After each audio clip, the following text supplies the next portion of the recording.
ये तो वही शूल है जिससे देव सेनापति कुमार कार्तिकेय ने ताड़का का वध किया था, और उनके अतिरिक्त किसी अन्य में ऐसे उठाने का सामर्थ्य नहीं।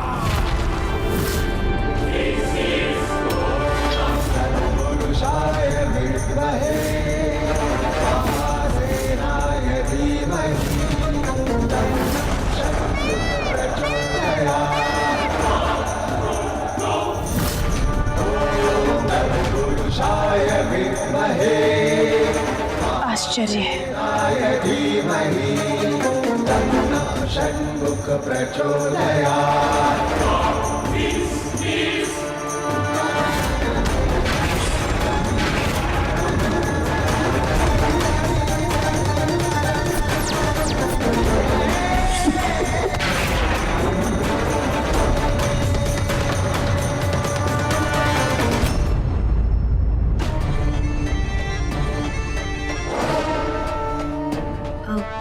पिताश्री, माँ, मुझे चलना चाहिए।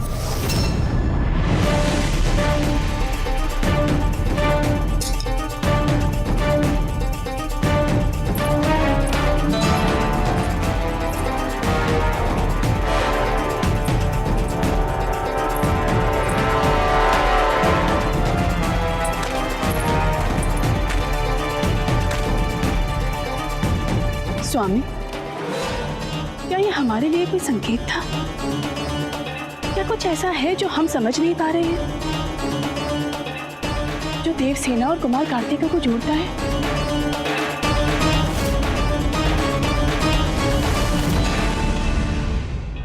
मेरे प्रिय अनुज, जम्बू द्वीप के दक्षिण की सुरक्षा का अत्यंत महत्वपूर्ण दायित्व है मेरा।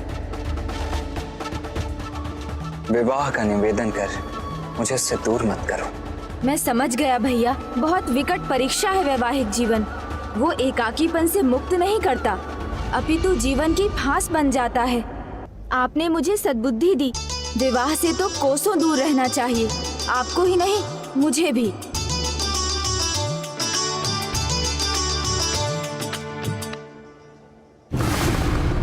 गणेश आ गया, अर्थात उससे कार्तिकेय को मना ही लिया होगा।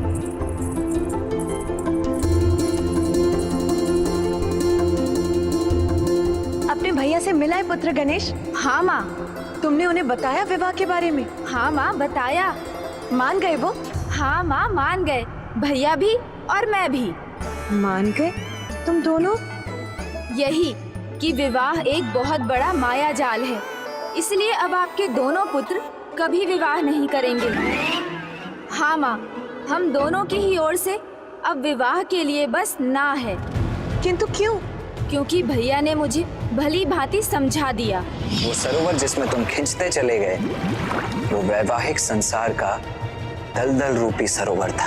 यदि मैंने विवाह किया तो मैं भी उसी में खिंचा चला जाऊंगा, और धीरे धीरे ईश्वर और अपने कर्तव्य दोनों से दूर हो जाऊंगा। माँ, विवाह रूपी माया का दलदल किसी को भी इतना धंसा लेता है कि व्यक्ति चाह कर भी बाहर नहीं आ पाता। एक बार इसमें उलझ गए तो ईश्वर और कर्तव्य दोनों भूलने होंगे और माया संसार के बंधन में बंदी बनकर रह जाएंगे। नहीं पुत्र, विवाह कर्तव्य से दूर नहीं करता, उसे पूर्ण करता है। विवाह भगवान से दूर नहीं करता, हमें उनके निकट ले जाता है। किंतु माँ, भैया ने तो कहा था विवाह मायावी बंधन है। पुत्र, विवाह तो पावन बंधन है जो दो आत्माओं को संबंध में बांधकर उन्हें पूर्ण करता है। जैसे मैं और तुम्हारे पिता एक दूसरे के पूरक हैं, और कठिनाइयों में पति पत्नी एक दूसरे के लिए शांति स्थान है। जिसे जीवन संगिनी के रूप में चुना, उसके साथ जीवन साझा करना तो सुख और शांति का कारण होता है। और किसी को सुख देना, शांति देना, इससे अधिक धार्मिक और क्या हो सकता है पुत्र? इसीलिए पत्नी अथवा अर्धांगिनी को धर्म संगिनी और पत्नी को धर्म संगी भी कहा जाता है। इतना ही नहीं, कोई भी पूजा, व्रत या यज्ञ तब तक पूर्ण नहीं होता जब तक पत्नी का साथ नहीं होता है पुत्र। नारायण अवतार श्री राम भी इससे अछूते नहीं थे पुत्र।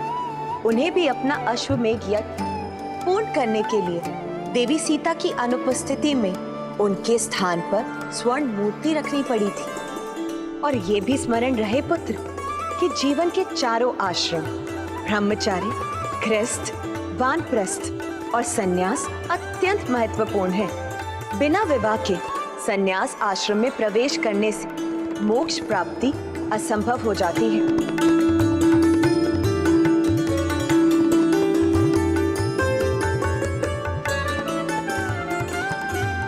क्योंकि विवाह के बाद कोई माता पिता बनता है, तब अपनी संतान का भली भांति पालन पोषण करने पर ही कोई मातृ और पितृ ऋण से मुक्त होता है। इसलिए विवाह ना ही तो कर्तव्य से दूर करता है और ना ही ईश्वर भक्ति से, अपितु विवाह करने से तो सभी कर्तव्य पूर्ण होते हैं। हाँ, आप भी उचित कह रही है माँ।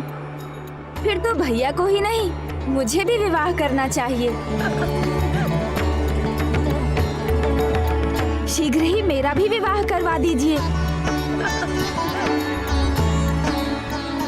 हाँ पुत्र, किंतु तुम्हारे विवाह की चिंता तो तब करेंगे ना जब उसका उचित समय होगा, और वो समय अभी नहीं है।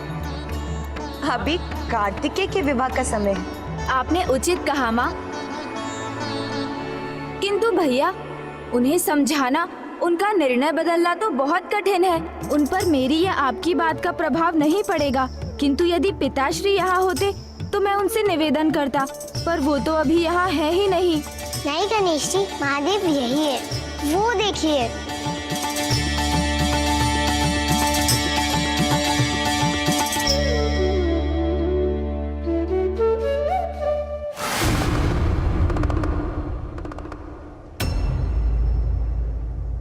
क्या हुआ पुत्र, तुम उन्हें यहाँ देखकर इतना चकित क्यों हो गए? क्योंकि भैया कार्तिकेय के पास से लौटते समय तो मैंने पिताश्री को मार्ग में देखा था, सनकादिक कुमारों के साथ।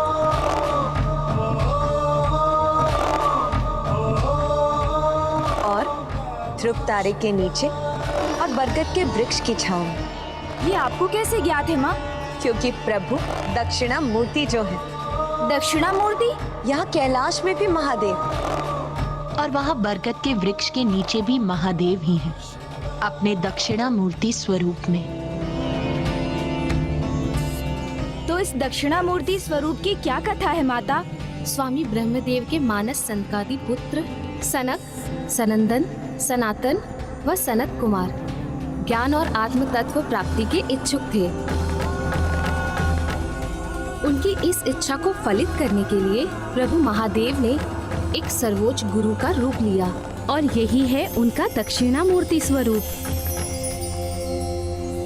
बरगद वृक्ष अर्थात वदा अला वृक्षम की छांव में, जिसके ऊपर सभी ध्रुव तारे प्रकाशित होते हैं, वहाँ स्थिर दक्षिणा मूर्ति अपने चतुर्भुज अवतार में स्थित होती है। और इस मुद्रा में उनके नीचे वाला दाहिना हाथ छिन्न मुद्रा में रहता है, जो श्रेष्ठता और परिपूर्णता का द्योतक है।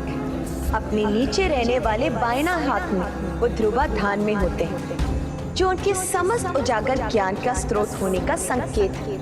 उनके ऊपर रहने वाले दाहिने हाथ में डमरू, जो इसका संकेत है कि समय और सृजन दोनों से ही उनका तारतम्य है, क्योंकि स्पंदन ही तो है जो प्रत्यक्ष रूप धारण करता है। उनके ऊपर रहने वाले बाएं हाथ में वो अज्ञानता को मिटाने वाली अग्नि को धारण करते हैं पुत्र, और उनका बायां पांव उनके दाएं पांव के घुटने पर विरासना मुद्रा में स्थिर रहता है, जो स्थिरता का द्योतक है। और उनका दाहिना घुटना जो पृथ्वी का स्पर्श करता है, उसके नीचे अपना शीश उठाने में असमर्थ अज्ञानता रूपी असुर दबा रहता है। प्रभु को उनके इस रूप में ध्यान, ज्ञान, विद्या और जगत गुरु के रूप में जाना जाता है। दक्षिणा मूर्ति अर्थात दिव्य चेतना। और जब वो इन चारों ऋषि कुमारों को ज्ञान प्रदान कर रहे हैं, तब उनका मुख दक्षिण की ओर है। और ये भी एक कारण है कि उन्हें दक्षिणा मूर्ति कहा जाता है।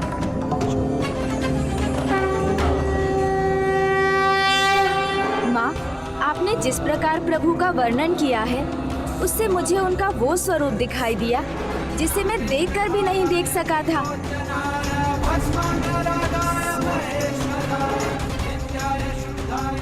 ये महाज्ञान शब्द रहित है, इसीलिए महादेव इसे मुद्रा के माध्यम से ही प्रदान कर रहे हैं, जिसमें सबसे विशेष छिन्न मुद्रा, क्योंकि इस मुद्रा में तर्जनी उंगली जो जीव अथवा आत्मा के प्रतीक है।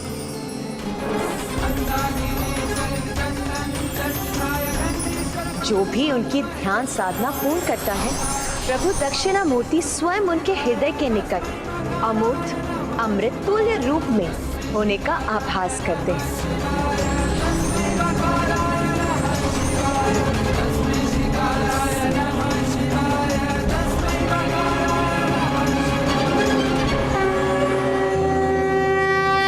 अर्थात जब तक प्रभु दक्षिणामूर्ति सनत कुमारों को ज्ञान प्रदान नहीं कर देते, तब तक हम भैया के विवाह की चर्चा उनसे नहीं कर सकते।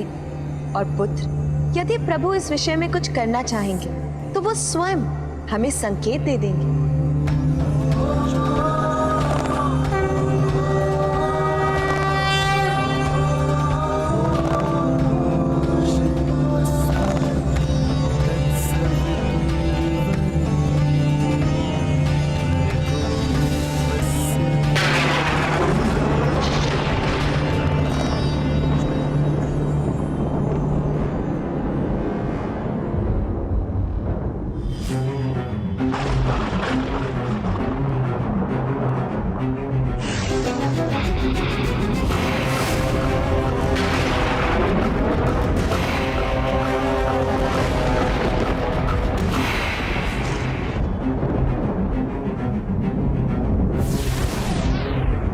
सूर्य देश तो है अभी आकाश में, फिर अचानक अंधेरा क्यों छाने लगा?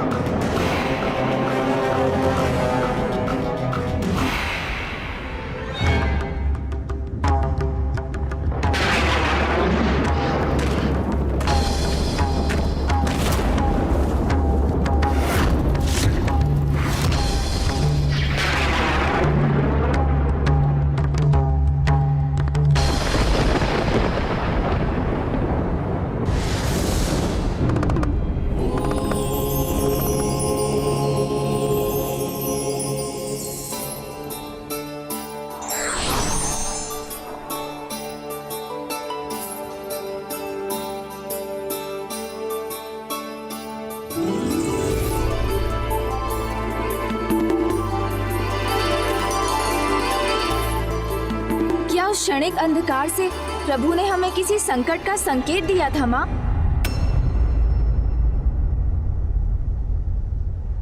हाँ पुत्र, ये शुभ संकेत तो कदापि नहीं था।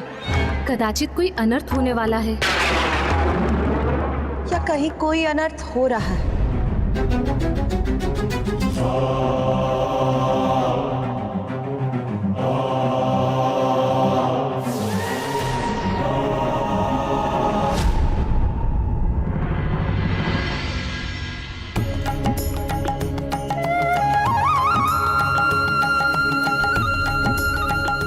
पिताश्री, ये कैसा अद्भुत स्थान है जहाँ हम जा रहे हैं? पुत्र, इसका ज्ञान तो हमारा मार्गदर्शन करने वाली तुम्हारी बहन को ही है। बताओ पुत्री, ये तुम कहाँ लेकर आई हो हमें? मेरी कल्पनाओं का उपवन है ये। कल्पनाओं का उपवन?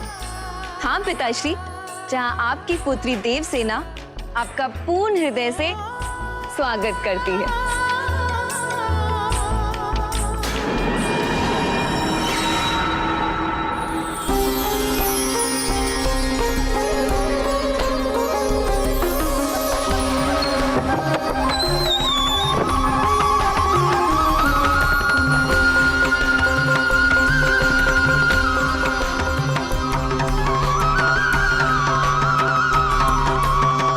आइए।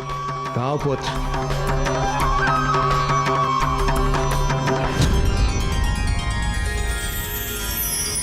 अद्भुत, सर्वथा अद्भुत, आकर्षक, मनमोहक स्थान है ये।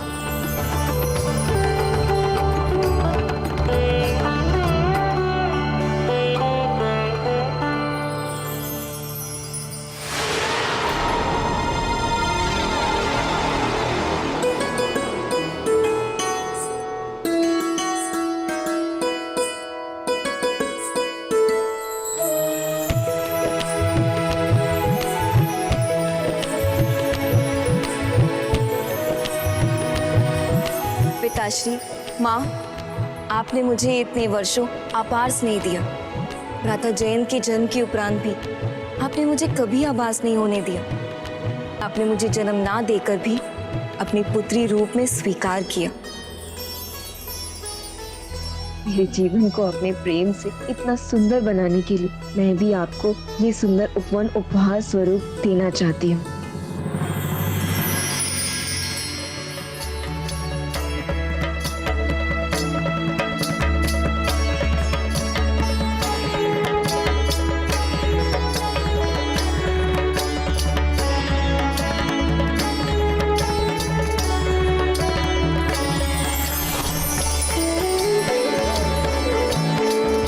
तनिक भी संकोच मत कीजिए, अपने भीतर छिपे बालक को जागृत कीजिए और इस स्थान का पूर्ण आनंद उठाइए। हम देवताओं को यह अवसर प्रदान करने के लिए धन्यवाद देवसेना। धन्यवाद देवसेना।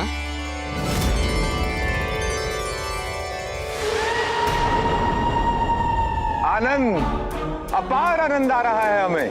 यह अद्भुत उत्सव समान वातावरण अत्यंत सुखमय है।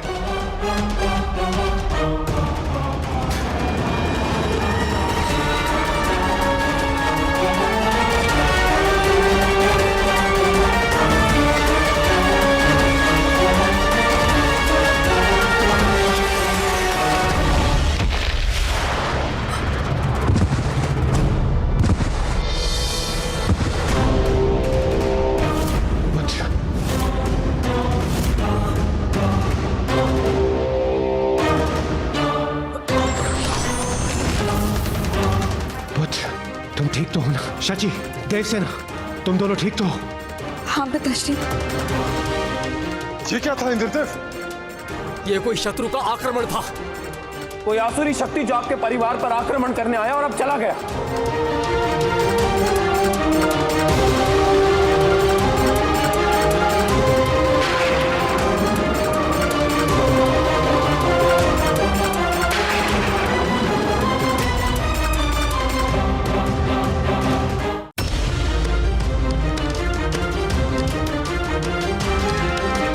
विशाल काय चिन्ह, यह तो किसी मायावी असुर का प्रतीत होता है।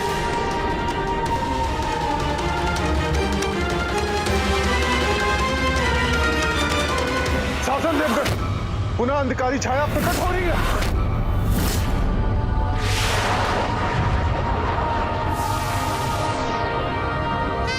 देवगढ़, आप सभी पीछे हट जाइए। जो कोई भी दुष्ट है मैं उसका सामना करूंगा।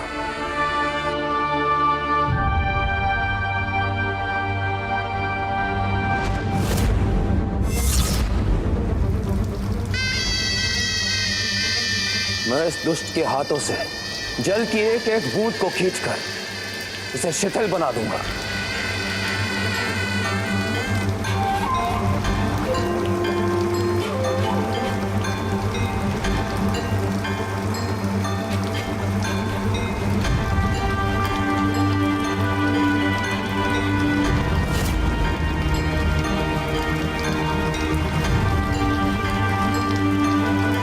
इसकी समस्त प्राण वायु सोख लूंगा मैं।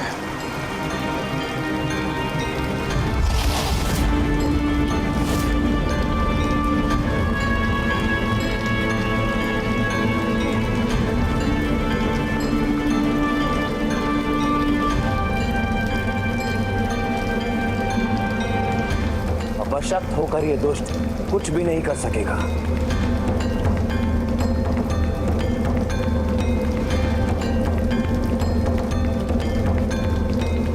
अब मैं इस दुर्बल पड़े मायावी हाथ को अपनी ही अग्नि से भस्म करूंगा।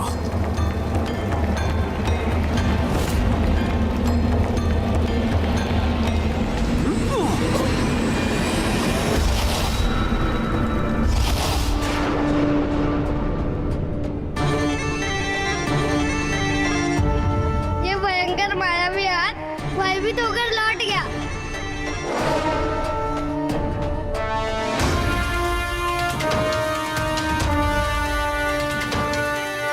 चलिए वापस लौटते हैं।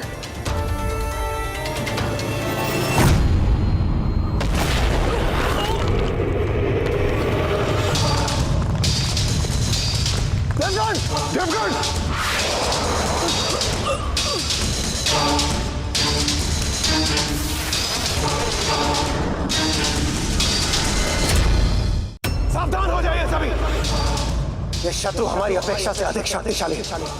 सभी पीछे हटिए।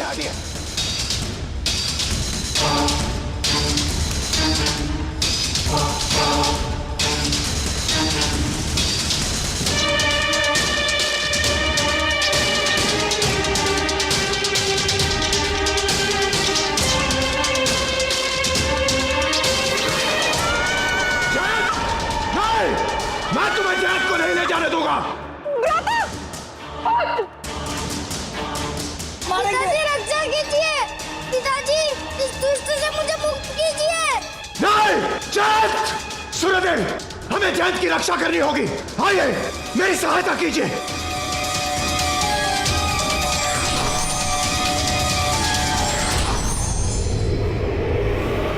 कार्तिकी को विवाह के लिए तैयार करने की चिंता तो मुझे पूर्व में ही सता रही थी, और अब ये अशुभ संकेत भी प्रकट हो गए। माँ, अपनी चिंता त्याग दीजिए। हर जटिल समस्या का कोई ना कोई हल होता है, ये तो आप ही सदा कहती हैं। इसलिए कदाचित जो भी होगा उसका भी कोई कारण होगा। माता, घोर अनर्थ हो गया। देवराज इंद्र, क्या हुआ देवराज? मेरी सहायता कीजिए माता। किंतु संकट है क्या देवराज? संकट नहीं माता, महासंकट छाया है मुझ पर। एक रहस्यमय हाथ अचानक से आया और उसने मेरे पुत्र जयंत का हरण कर लिया।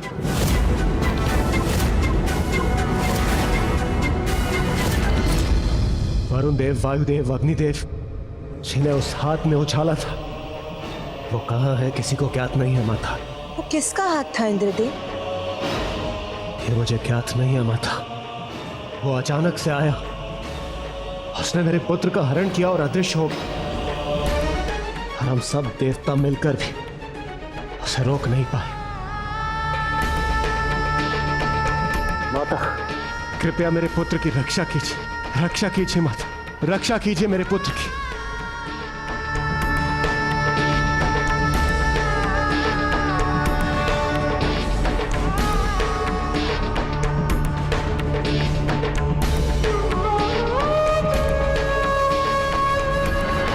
मेरी सहायता कीजिए माता।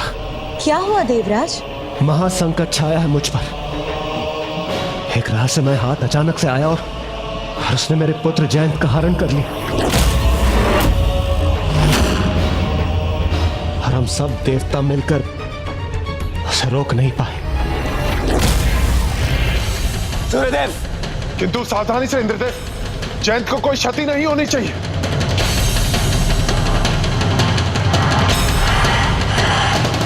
आक्रमण!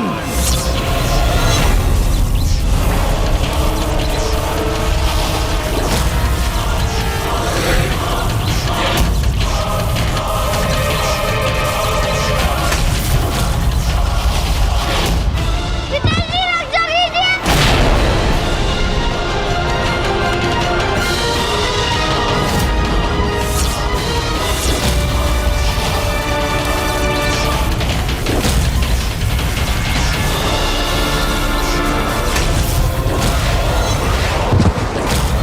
पिताश्री! स्वामी! इस दर्द से मुझे मुक्त कीजिए। रुक जाइए इंद्रदेव, मैं इस हाथ को इस देह से ही विलग कर देता हूं।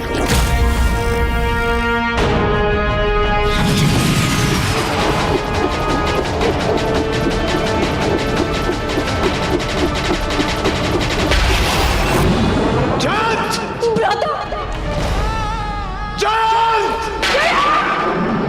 इंद्रदेव,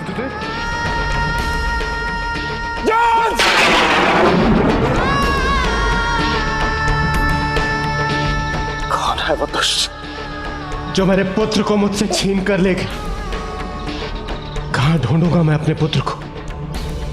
कहां ढूंढूंगा मैं उसे?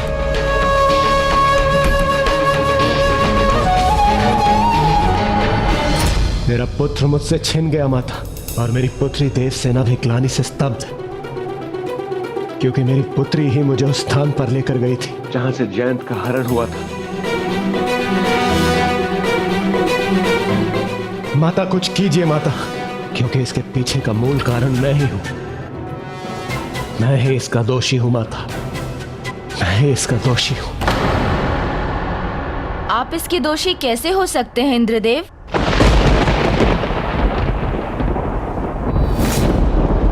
प्रजापति दक्ष के यज्ञ में भाग लेना मेरी बहुत बड़ी भूल थी प्रभु, जिसका दंड आपको अवश्य मिलना चाहिए। इसलिए मैं शाप देता हूं, आपको इसका भयंकर परिणाम भुगतना होगा। समय आने पर आपका कोई अपना आप से छिन जाएगा। करुणा प्रभु, प्रभु मुझ पर दया कीजिए। मैं आपका दोषी हूं, मुझे क्षमा कर दीजिए प्रभु, क्षमा कर दीजिए मुझे। जिस प्रकार धनुष से निकला बाण नहीं लौटता, उसी प्रकार मेरे मुख से निकला हुआ श्राप भी नहीं लौट सकता। मैं इसके निवारण का मार्ग आपको बताता हूँ कि जिस दिन ऐसा होगा और आप पे ये संकट छाएगा, तब कैलाश में ही आपको इस संकट से मुक्ति का उपाय मिलेगा। वो दिन आज ही है माता। एक अत्यंत मायावी शक्ति का प्रकोप हुआ है हम पर, और हम देवता मिलकर भी कुछ न कर पाए। इसलिए मैं यहां कैलाश दौड़ा चला है माता। उस महामायावी शक्ति को केवल महादेव अथवा उन्हीं के समान ज्ञानी और शक्तिशाली व्यक्तित्व ही रोक सकता है। आप चिंता मत कीजिए देवराज, सब आपकी इच्छा के अनुसार ही होगा। आपके पुत्र जयंत का कोई अहित नहीं होगा।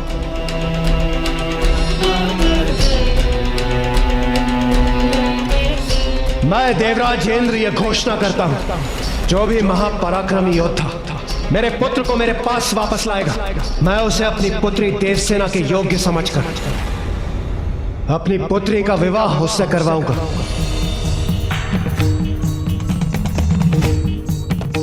वो सर्वशक्तिशाली महापराक्रमी योद्धा जो उस मायावी शक्ति को परास्त करेगा, वो दिव्य संपन्न व्यक्तित्व योद्धा ही मेरी पुत्री देवसेना की सुरक्षा कर सकता है।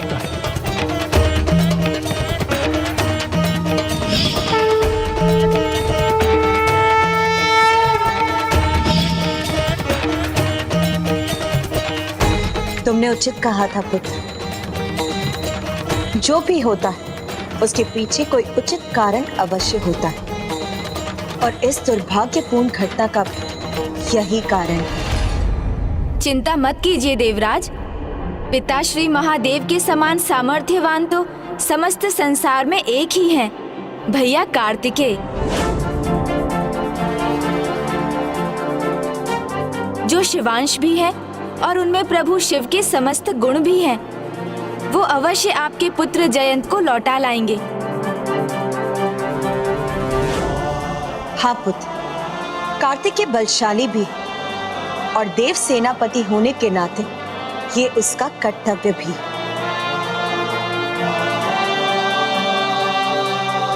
यदि देव सेनापति कुमार कार्तिकेय मेरे पुत्र को वापस ला सके, तो मुझे अपनी पुत्री देवसेना का हाथ उनके हाथ में देने में अत्यंत हर्ष होगा।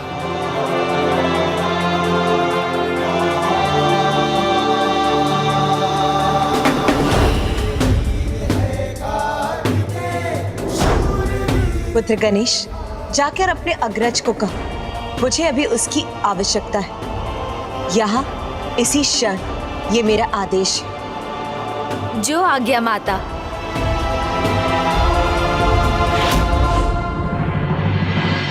गणेश, तुम इतनी शीघ्र ही लौटे? कहीं तुम्हें पुनः किसी ने कुछ समझा बुझा कर तो नहीं भेज दिया है? भैया वो माता ने। मैंने कहा ना, मैं विवाह नहीं करूंगा तो नहीं करूंगा। नहीं भैया, मैं तो बस। मुझे ज्ञात है अनुज, तुम मुझे पूरी बात ना बताकर अपने शब्दों के जाल में फंसाकर यहाँ से ले जाने आए हो, है ना? इन्हें कैसे ज्ञात हुआ कि मैं इन्हें यहाँ से ले जाने आया हूँ? यदि तुम चतुर हो तो मैं भी तुम्हारा भ्राता हूँ, वो भी ज्येष्ठ। तो मेरा एक निर्णय और सुन लो अनुज, ना विवाह और ना ही कुछ और। मैं मात्र अपने कर्तव्य पर स्थिर रहना चाहता हूँ। हाँ, उचित कहा देव सेनापति। आप आपके कर्तव्य के लिए ही तो आपको कैलाश जाना है। कैलाश? ऐसा कौन सा कर्तव्य है अनुज जो मैं कैलाश जाकर ही पूर्ण कर पाऊंगा? कहीं तुम पुनः मुझे अपने शब्दों के जाल में तो नहीं उलझा रहे हो? आप जानते हैं, आपकी भांति मैं भी कभी असत्य नहीं बोलता। देवराज इंद्र पर संकट छाया है। किंतु ऐसा कौन सा संकट है अनुज जो स्वयं विघ्नहर्ता गणेश नहीं हर सकते? आपको क्यों आना है ये तो आपको वही ज्ञात होगा।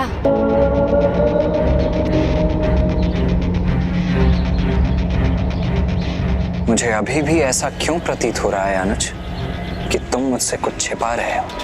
मैं तो माँ का आदेश सुनाने आया हूँ कि उन्होंने आपको यथाशीघ्र वहाँ बुलाया है। शीघ्र चलिए। क्या माता का आदेश है और वो भी यथाशीघ्र बुलाया है? तो तुमने मुझे पहले क्यों नहीं बताया अनुज? वही प्रयास कर रहा था भैया। ठीक है, अब और कारण बताकर समय व्यर्थ मत करो। मयूर जी!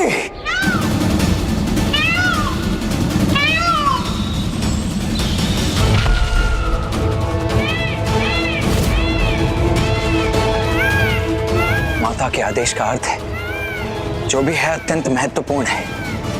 आपका विवाह उस महत्वपूर्ण कार्य का भाग है भैया। माँ का आदेश सचमुच महत्वपूर्ण है भैया। आप शीघ्र चल रहे हैं ना? मयूर जी,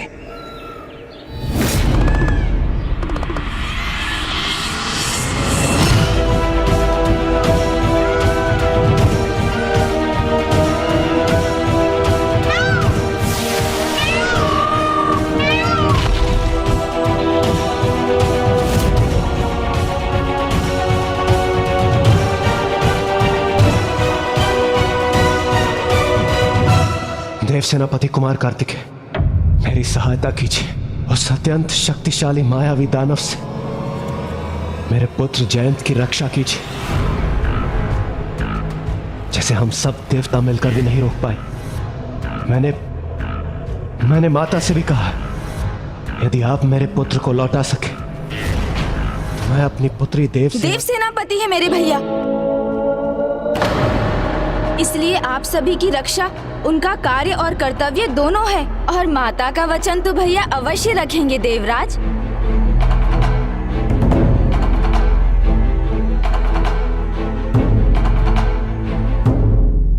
पुत्र कार्तिकेय, मैंने देवराज इंद्र को वचन दिया है।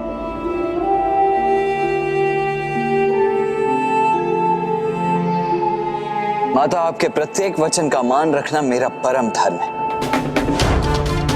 आपके मुख से जो भी शब्द निकले वो मेरे लिए स्वर्ण अक्षरों के समान और ये आप भी जानती कि मैं उसे कदापि भंग होने नहीं दूंगा।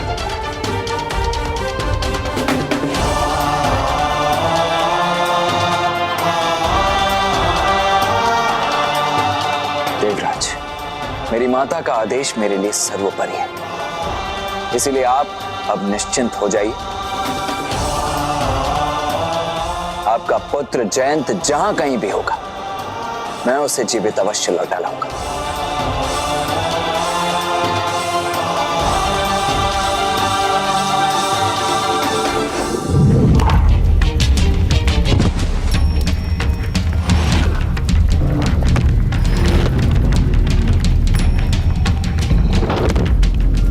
चिंता करोगे तो अपनी ही चिता तैयार करोगे, क्योंकि तुम्हें यहाँ असुर सम्राट से बचाने कोई नहीं आ सकता।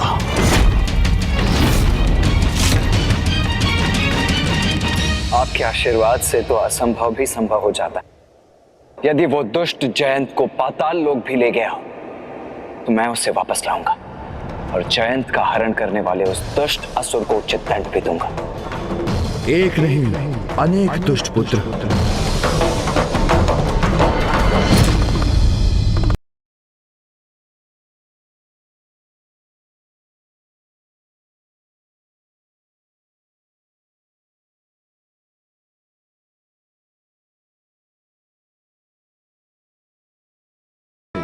और इनके पापों का घड़ा भर चुका है। इनका अंत ही तुम्हारे जन्म का मूल उद्देश्य है पुत्र, जिसे पूर्ण करने का अब समय आ गया है।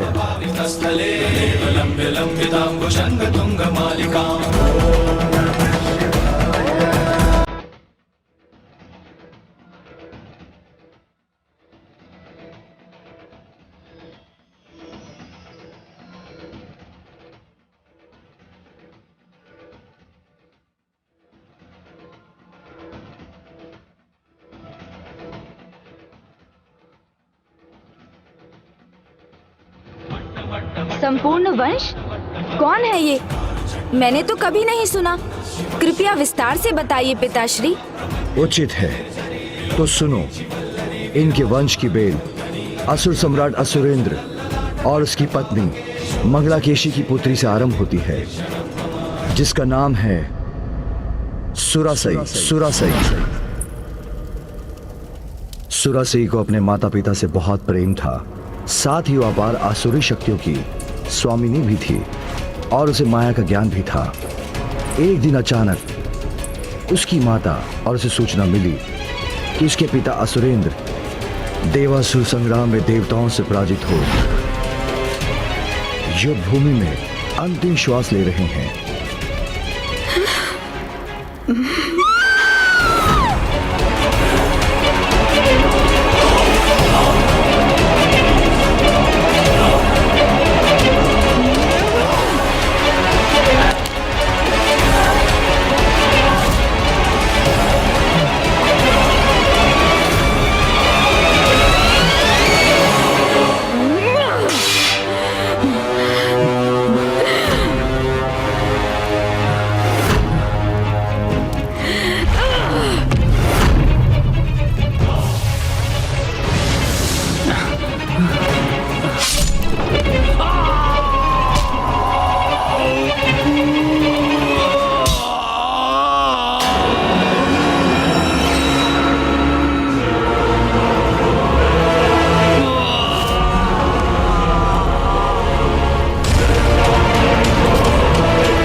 इस समाचार ने सुरासाई और उसकी आसुरी शक्ति को और भी भड़का दिया, जो अपनी मायावी ज्ञान का प्रयोग कर कोई भी रूप ले सकती थी।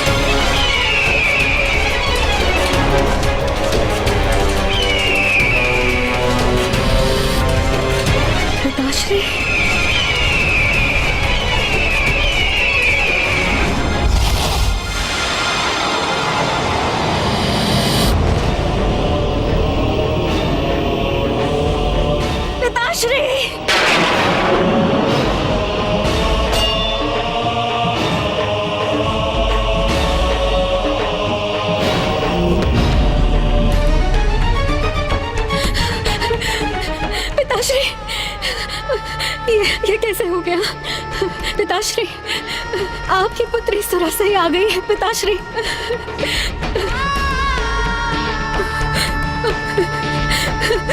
पिताश्री, पिताश्री, नेत्र खोलिए। देखिए, आपकी शक्तिशाली पुत्री आ गई है। अब चिंता की कोई बात नहीं है, सब कुशल मंगल होगा। पिताश्री, एक बार अपने नेत्र खोलिए और मेरी ओर देखिए। पिताश्री, जिसने भी ये किया है उसे आपकी पुत्री की शक्तियों का भान ही नहीं है। उसे इसका दंड अवश्य मिलेगा। पिताश्री, आप बस एक बार बताइए, किसने किया ये दुस्साहस? पिताश्री,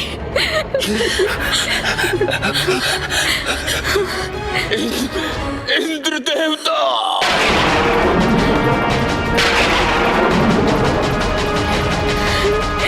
पिताश्री,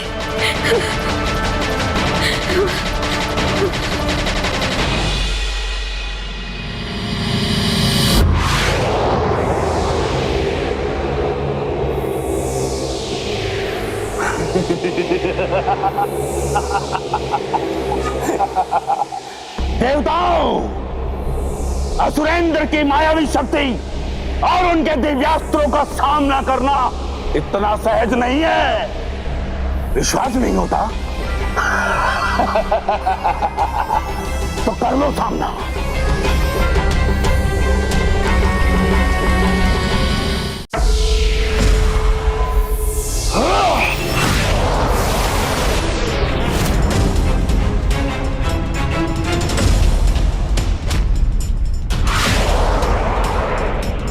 असुरेंद्र, विश्वास तो तुम्हें नहीं हो रहा हम पर। हमने तुम्हारी सारी सेना का अंत कर दिया है। अति शीघ्र तुम्हारा अंत करने वाले हैं हम।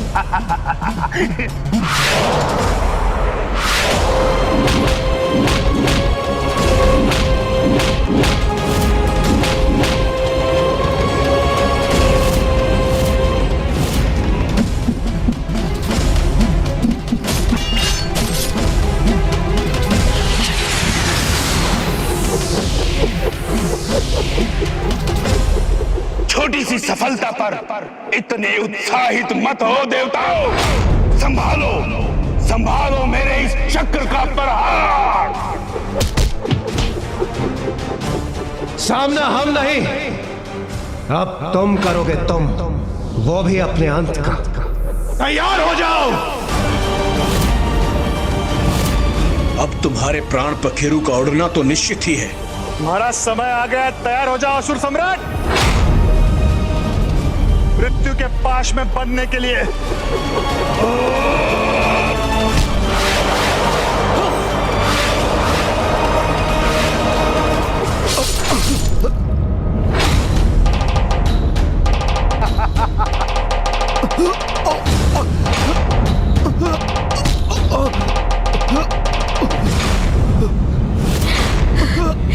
कितना कष्ट हुआ पिताश्री को। पिताश्री, पिताश्री, पिताश्री।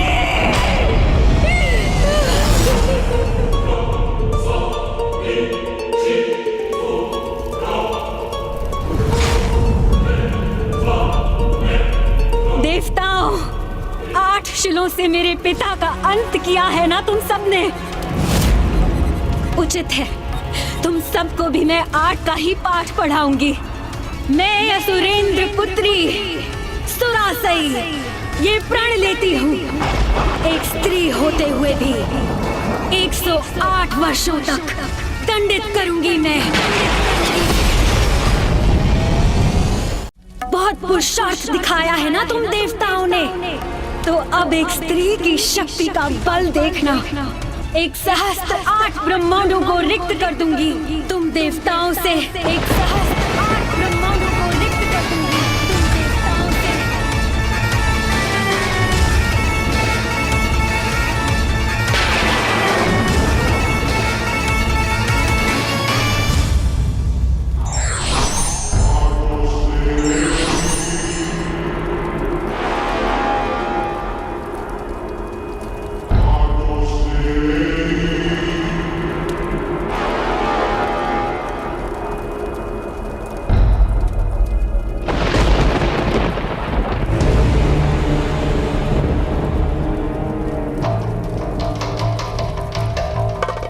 यदि तुमने अभी आक्रमण किया तो तुम्हारा भी यही परिणाम होगा।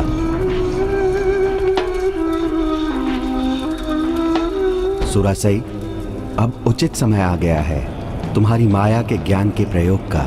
तुम्हारी प्रतिशोध की अग्नि तभी शांत होगी जब तुम स्वयं माया बन सबको दृष्टि होते हुए भी दृष्टिहीन बना दो। देवता तो क्या, बड़े से बड़े धर्मात्मा ऋषि भी तुम्हारा भेद न जान सके।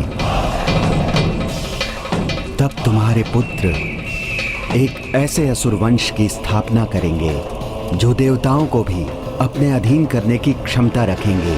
तो बताओ, क्या तुम बन पाओगी ऐसी माया?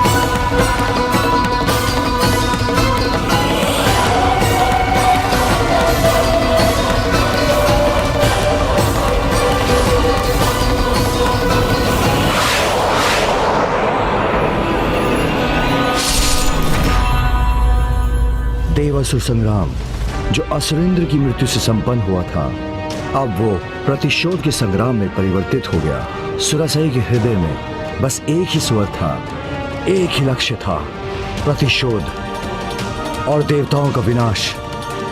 पिता की चिता ने उसके क्रोध की ज्वाला को और भड़का दिया था।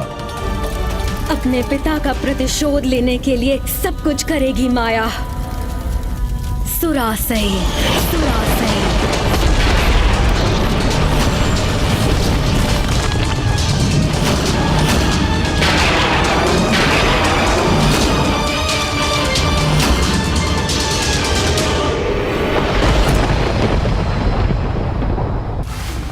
सुरासई के हृदय में बस एक ही स्वर था, एक ही लक्ष्य था, प्रतिशोध और देवताओं का विनाश। पिता की चिता ने उसके क्रोध की ज्वाला को और भड़का दिया था। फिर क्या हुआ पिताश्री?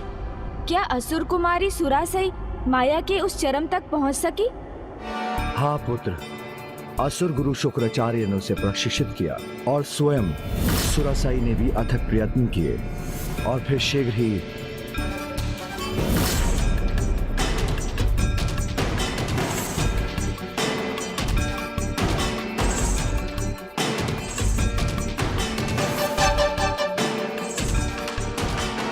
क्या मैं इतने समय से ध्यान में हूं कि रात्रि सब दोपहर हो गई है? प्यास लगी है, जल चाहिए।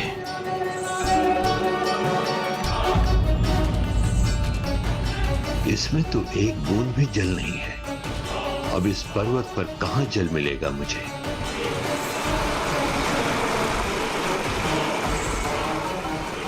ये झरने की आवाज।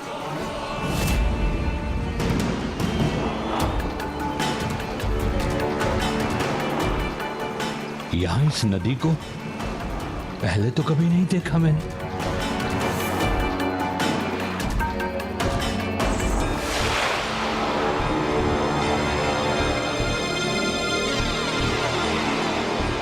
जल नहीं, इसमें तो मात्र कंकड़ पत्थर है।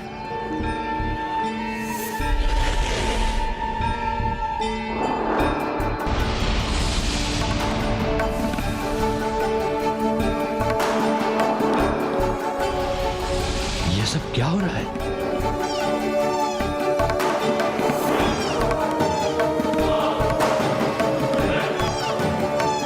मृगौर यहां? सुरासई,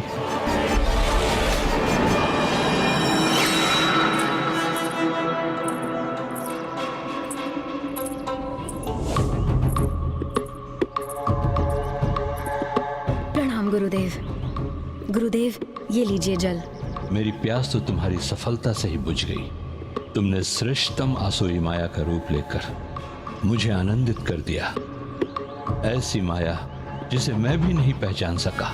जल की धारा, रात्रि का दिन बनना, अद्भुत, सर्वथा अद्भुत है ये। गुरुदेव, ये सब तो आपके प्रशिक्षण का ही परिणाम है।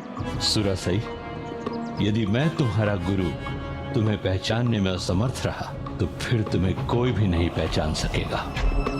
इसलिए इस मायावी कौशल की पराकाष्ठा को छूने के पुरस्कार स्वरूप तुम्हें नया नाम देता हूं मैं, आसुरी माया। आसुरी माया।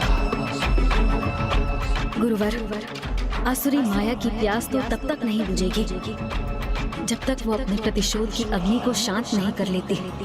मुझे आपके अगले आदेश की प्रतीक्षा है। अब तुम्हें उस आसुरी वंश को जन्म देना है।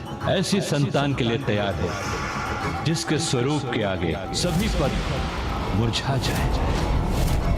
ऐसी संतान जिसकी दहाड़ के आगे सहस्त्र सिंहों की दहाड़ भी शून्य लगे। ऐसी संतान जिसके आगे सहस्त्र गजों का बल भी व्यर्थ हो जाए। ऐसी संतान जो जंगली अज के समान हठी हो, जिसके उसके पद से कोई भटका ना सके। हाँ गुरुदेव, यही तो मेरी भी कल्पना है। क्या करना होगा मुझे? महान ऋषि जिन्होंने तप से अपार तपो शक्ति अर्जित की हो, वही तुम्हें ऐसी संतान दे सकते हैं। कौन है ये ऋषि? महर्षि कश्यप। महर्षि कश्यप। महर्षि कश्यप। ऋषि कश्यप? किंतु पिताश्री, ऋषि कश्यप को उस आसुरी कन्या ने अपनी सहायता के लिए मनाया कैसे? उसने ऋषिवर को मनाया नहीं, अपितु उनके साथ भी मायावी छल किया। जब वो वन में विचरण कर ध्यान का स्थान ढूंढ रहे थे, सुरासाई को उनकी उपस्थिति का आभास हो गया और उस मायावी ने एक मायावी छलावे का निर्माण किया।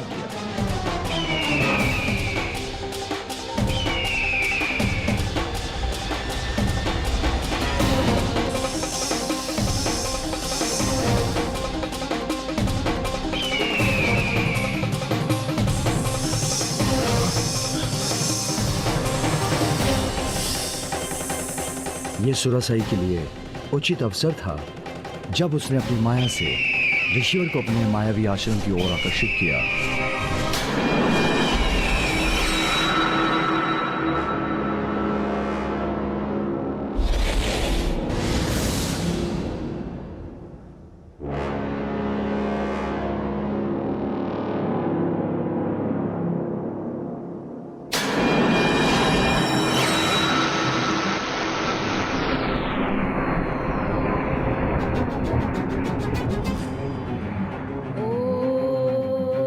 यहाँ इस वन में ओम के उच्चारण का स्वर कहाँ से आ रहा है?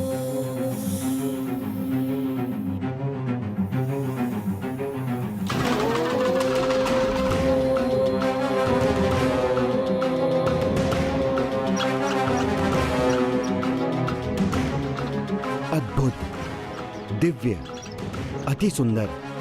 मेरे ध्यान के लिए ये स्थान सर्वथा उचित है।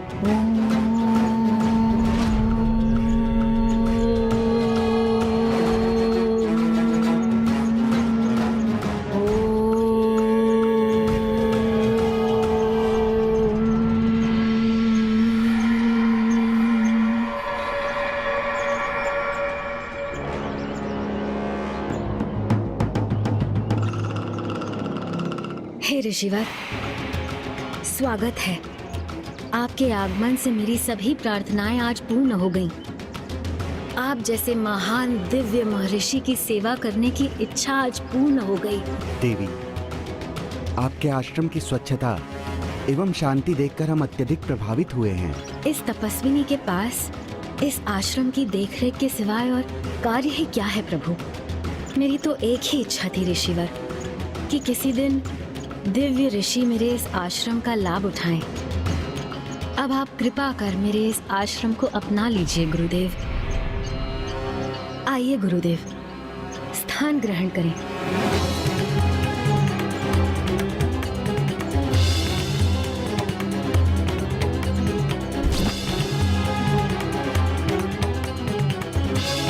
अपने ध्यान के लिए उपयुक्त स्थान ढूंढ रहे ऋषि कश्यप ने अविलंब मायावी ने सुरासाई के आमंत्रण को स्वीकार कर लिया।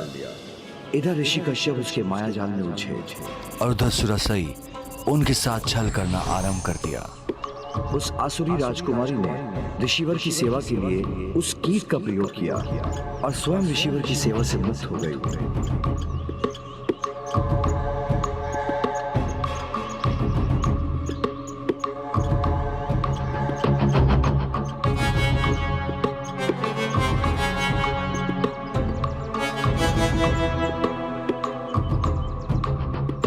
और फिर एक दिन ऋषिवर के नेत्र खुले।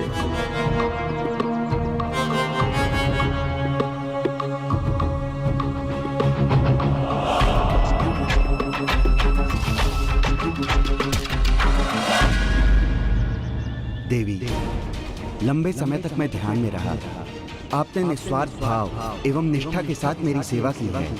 आपकी सेवा से प्रसन्न होकर मैं आपको वरदान देना चाहता हूँ।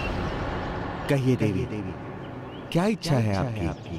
आपके तप की सफलता और प्रसन्नता ही मेरा सुख है। मेरी और कोई अन्य कामना नहीं है। सेवा का फल ना मिले तो वो अनुचित होगा। आप मुझसे अवश्य कुछ मांगिए, मुझे अत्यंत प्रसन्नता होगी। आपकी जो भी इच्छा हो वो निसंकोच कहिए। मैं आपको वचन देता हूँ कि मैं उसे अवश्य पूर्ण करूँगा। मैं आपकी इच्छा को कैसे टाल सकती हूँ ऋषिवर? तो यदि आप मुझ पर कोई कृपा करने के इच्छुक हैं ऋषिवर, तो मुझे अपनी अर्धांगिनी के रूप में स्वीकार करें। मेरी संतानों के पिता बनना। उचित है देवी, मैंने आपको वचन दिया है, जैसी आपकी इच्छा वैसा ही होगा।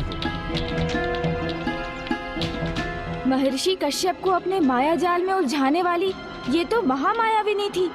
हाँ पुत्र, असुर गुरु शुक्राचार्य ने उसे आसुरी माया में ऐसा प्रवीण बना दिया था, और फिर उसके तुरंत बाद ऋषि कश्यप ने उसे विवाह कर उसकी प्रथम इच्छा पूर्ण कर दी। और जब उसकी दूसरी इच्छा पूर्ण करने का समय आया तो सुरासई ने एक और वचन ले लिया। हमारे पुत्र असाधारण होने चाहिए, इसीलिए वचन दीजिए स्वामी, हमारे दिव्य मिलन के समय आप मेरे रूप अनुसार रूप धारण करेंगे। विचित्र बात है, इसकी क्या आवश्यकता है? किंतु जो मेरे प्रति समर्पित रही है उसकी इच्छा पूर्ण करने का वचन मैं दे चुका हूँ।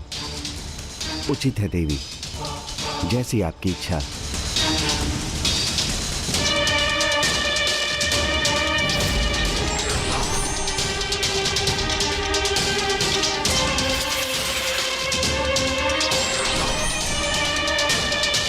ऐसी संतान के लिए तैयार हो जिसके स्वरूप के आगे सभी पद मुरझा जाए।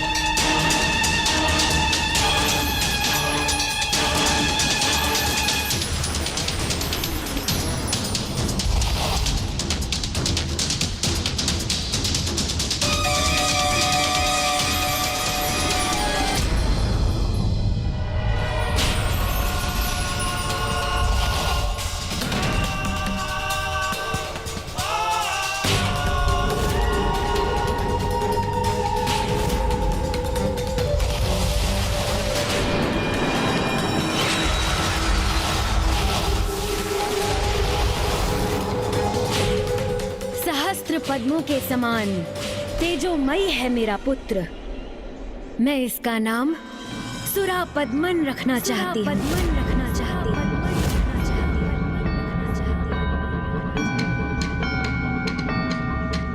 ऐसी संतान जिसकी दहाड़ के आगे सहस्त्र सिंहों की दहाड़ भी शून्य लगे।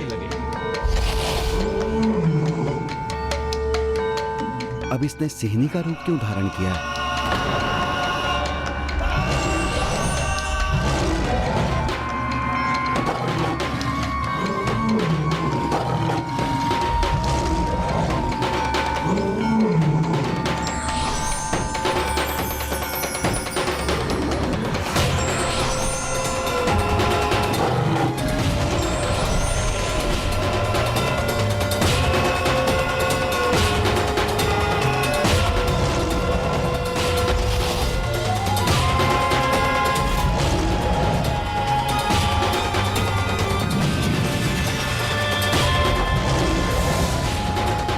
मेरे पुत्र, सिंह का मुख है तुम्हारा, इसीलिए तुम्हारा नाम होगा सिंह मुखर, और ये तुम्हारी सेना होगी। मेरा संशय बढ़ता जा रहा है, ये इतने असाधारण पुत्र और उनकी सेनाओं को क्यों उत्पन्न कर रही है?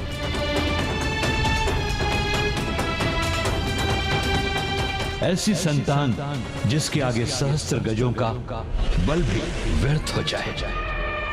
उचित समय आने पर इसका सत्य उजागर अवश्य हो जाएगा।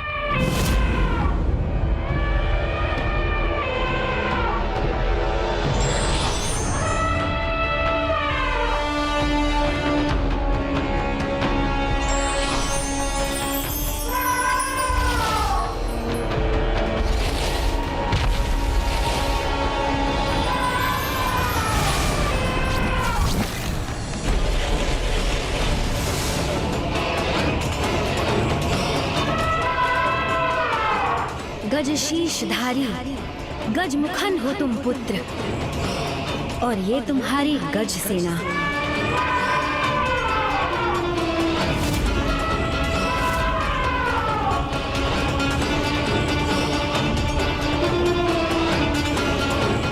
ऐसी संतान जो जंगली अज के समान हठी हो, जिसके उसके पद से कोई भटका ना सके। एक ऋषि होने के नाते मुझे अपने वचन का मान रखना ही होगा। परिस्थिति चाहे जो भी हो, उचित समय आने पर इसका सत्य उजागर अवश्य हो जाएगा।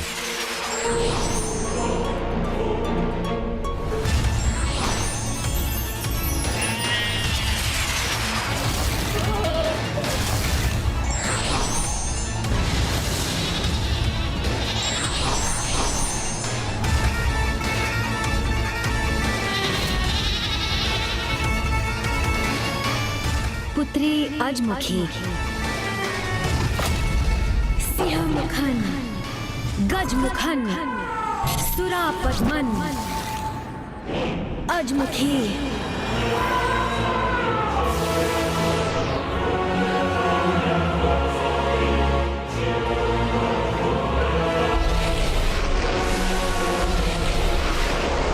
कोई अनिष्ट तो नहीं करना चाहती है ये? प्रणाम पिताश्री, प्रणाम माता। कल्याण हो पुत्रों, सदा विजयी भव। सदा विजयी भव।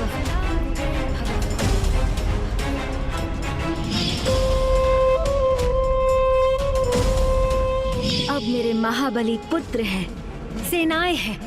शीघ्र मैं देवताओं से प्रतिशोध लेने में सफल होंगी।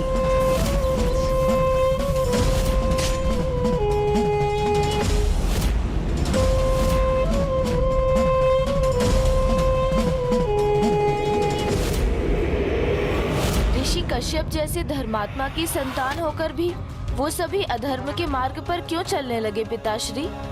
ऋषि कश्यप ने तो प्रयत्न किया था कि उनकी संतानें धर्म के मार्ग पर चले, परंतु उसकी माता के मन में इतना विष था कि वो भी इससे अछूते नहीं रह पाए। धर्म का मार्ग कठिन हो सकता है, किंतु वो हमें अपने लक्ष्य तक सफलतापूर्वक ले जाता है। हम धर्म का साथ छोड़ देते हैं, उसी दिन हम अपने सर्वनाश का मार्ग प्रशस्त कर अपने विनाश को निमंत्रण देते हैं। इसीलिए हमें सदैव धर्म का पालन करना चाहिए। व्यर्थ है ये सब।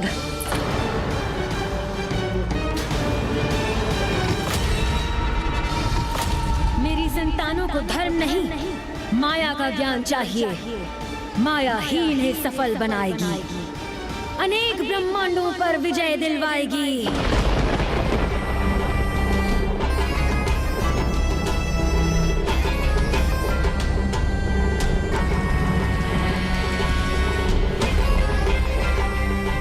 तुम एक आसुरी, तुमने छल किया है मेरे साथ।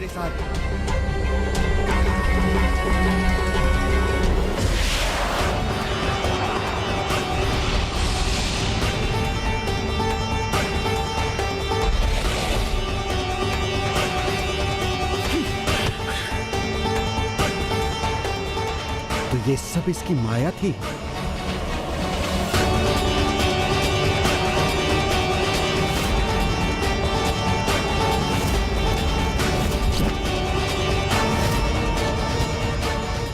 ये तो असुरेंद्र की पुत्री है, जिसे मात्र प्रतिशोध चाहिए।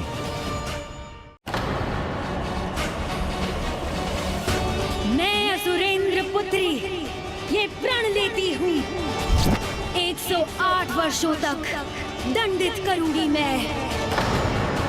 जिसके मन में मात्र प्रतिशोध की भावना है।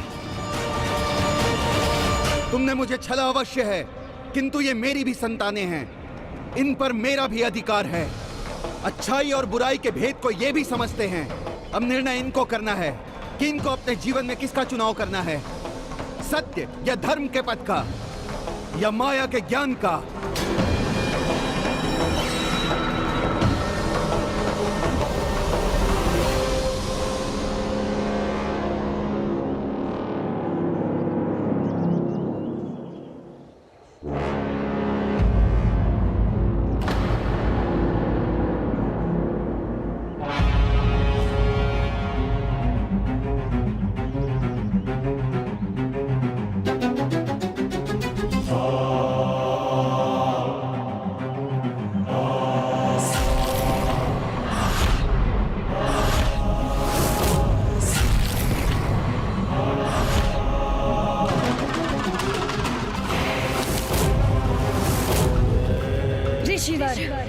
चुनाव स्पष्ट है। अब बस मुझे इन्हें इनके लक्ष्य तक पहुंचने का मार्ग दिखाना है।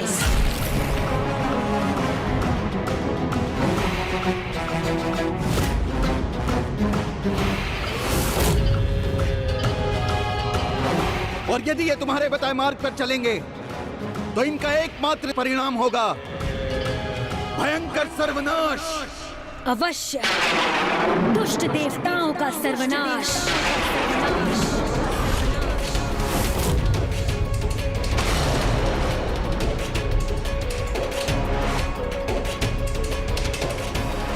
अपनी संतान के मन में उसी प्रतिशोध के बीज का रोपण करने के लिए उनकी मां ने अपनी संतानों को वो स्थान और उनके नाना की मृत्यु के दृश्य दिखाए। मैं असुरेंद्र पुत्री सुरासई ये प्रण लेती हूँ 108 वर्षों तक दंडित करूंगी मैं। 108 ब्रह्मांडों को रिक्त कर दूंगी तुम देवताओं से। आपका प्रण हम अवश्य पूर्ण करेंगे। किंतु इसके पूर्व इन्हें एक सुरक्षा कवच की आवश्यकता है जो इन्हें महादेव के वरदान से प्राप्त होगा। उसकी संतानों ने मेरा तप आरंभ करने में तनिक भी विलंब नहीं किया।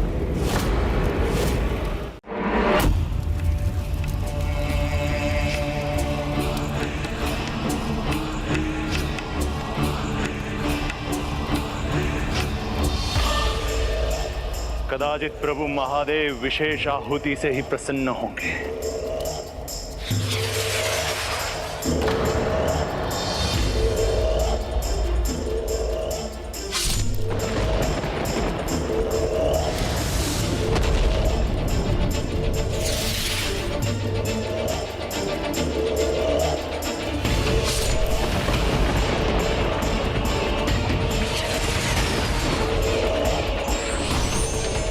ये भी पर्याप्त नहीं है प्रभु। कोई बात नहीं, मैं इससे भी बड़ी आहुति के लिए तैयार हूं।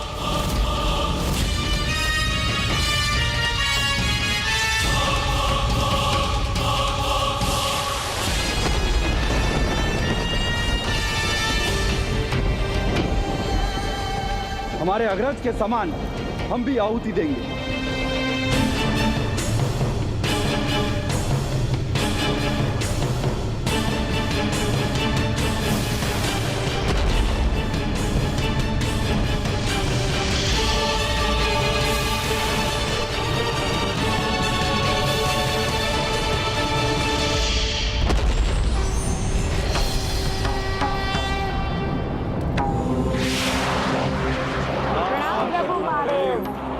कहो, क्या चाहते हो तुम?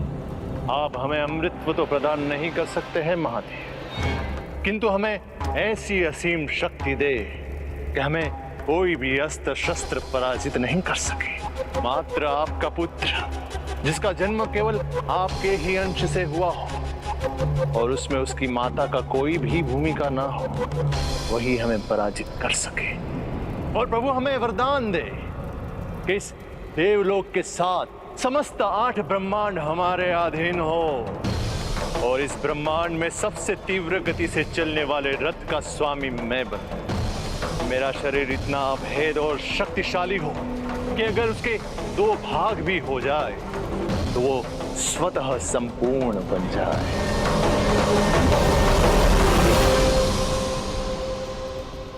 तथास्तु, तथास्तु, तथास्तु।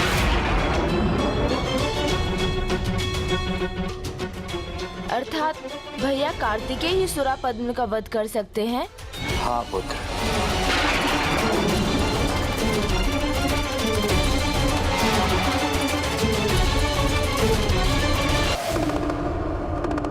पिताश्री, आपकी कथा के अनुसार सुरापद्मन का वध मात्र भैया कार्तिकेय के द्वारा ही हो सकता है। हाँ पुत्र।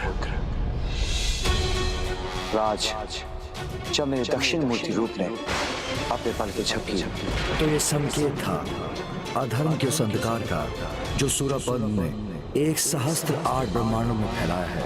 अब उन्हें अपार शक्ति प्राप्त हो चुकी है जिससे वो संपूर्ण सृष्टि को आतंकित कर रहे हैं।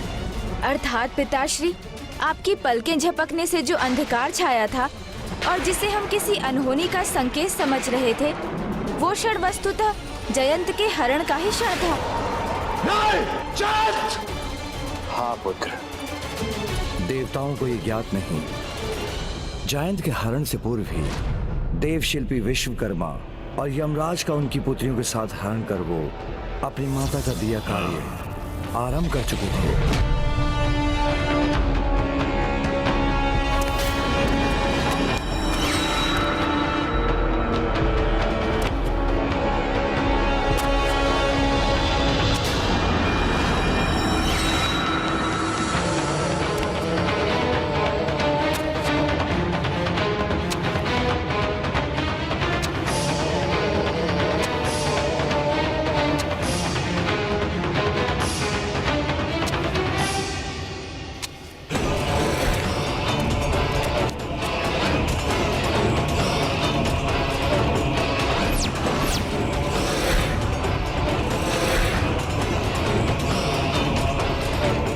ना ना ना, ये ना होना चाहिए, ना होगा।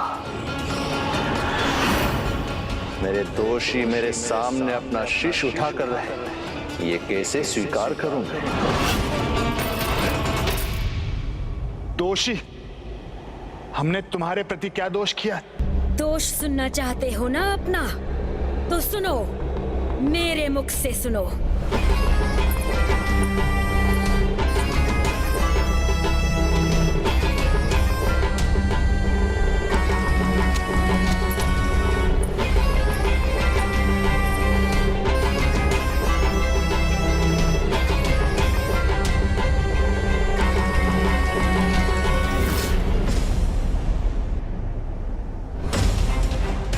उठो मेरे आज्ञाकारी पुत्रों।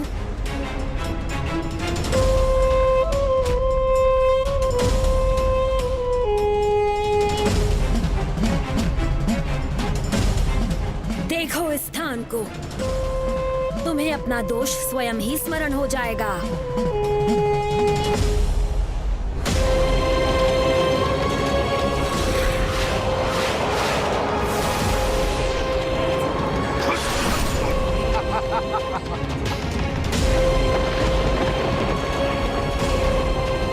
मेरे पिता का वध करने के पूर्व क्या कहा था तुम सबने? प्राण पखेरु का उड़ना तो अब निश्चित ही है। तुम्हारा समय आ गया, तैयार हो जाओ असुर सम्राट, मृत्यु के पाश में बंधने के लिए। मृत्यु पाश न यमराज, उसमें तो तुम सब देवता बंधोगे।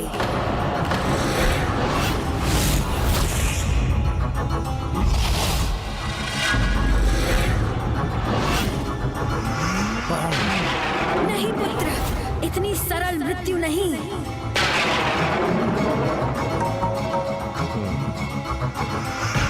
इतनी सरल मृत्यु तो अपनों को दी जाती है, शत्रुओं को नहीं। शत्रु को कष्ट देना सीखो पुत्र।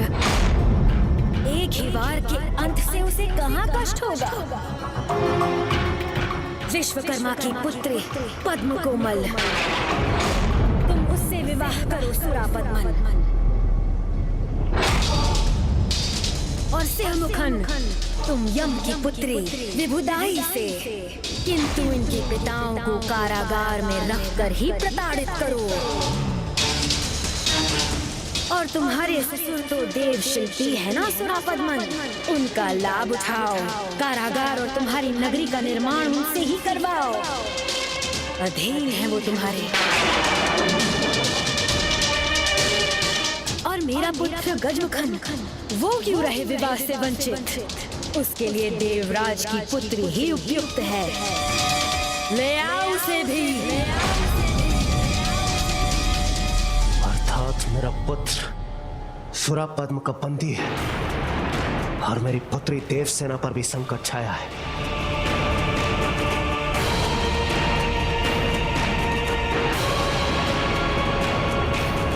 जयंत ही नहीं, अग्निदेव, वायुदेव और वरुण देव भी उसके बंदी हैं।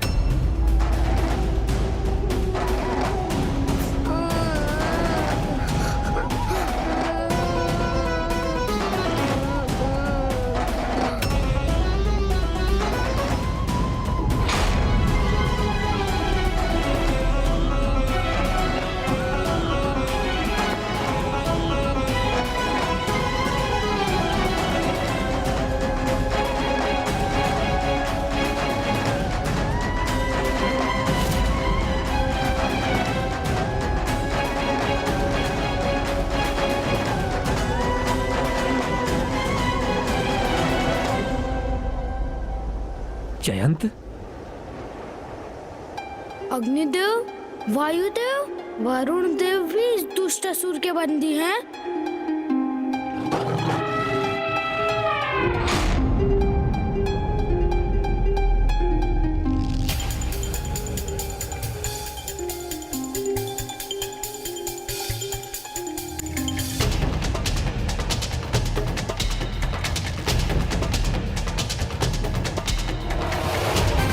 स्वागत है मेरे नवीन सेवकों।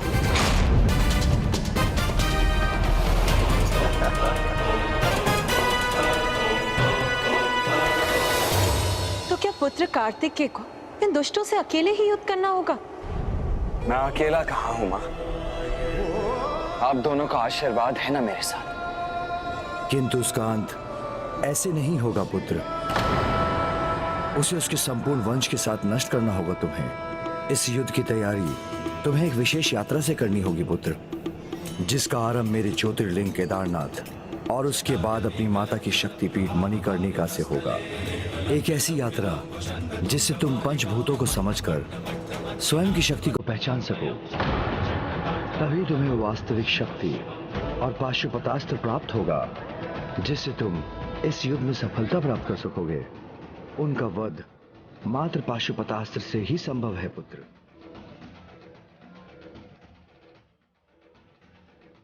आप केवल आज्ञा दीजिए पिताश्री।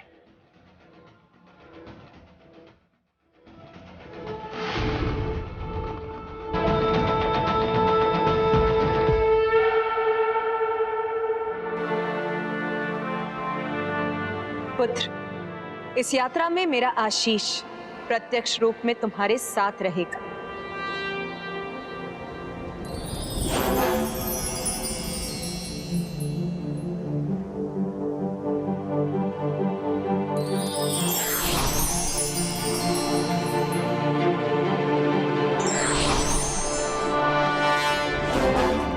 शक्ति अस्त्र, शक्ति अस्त्र, शक्ति अस्त्र।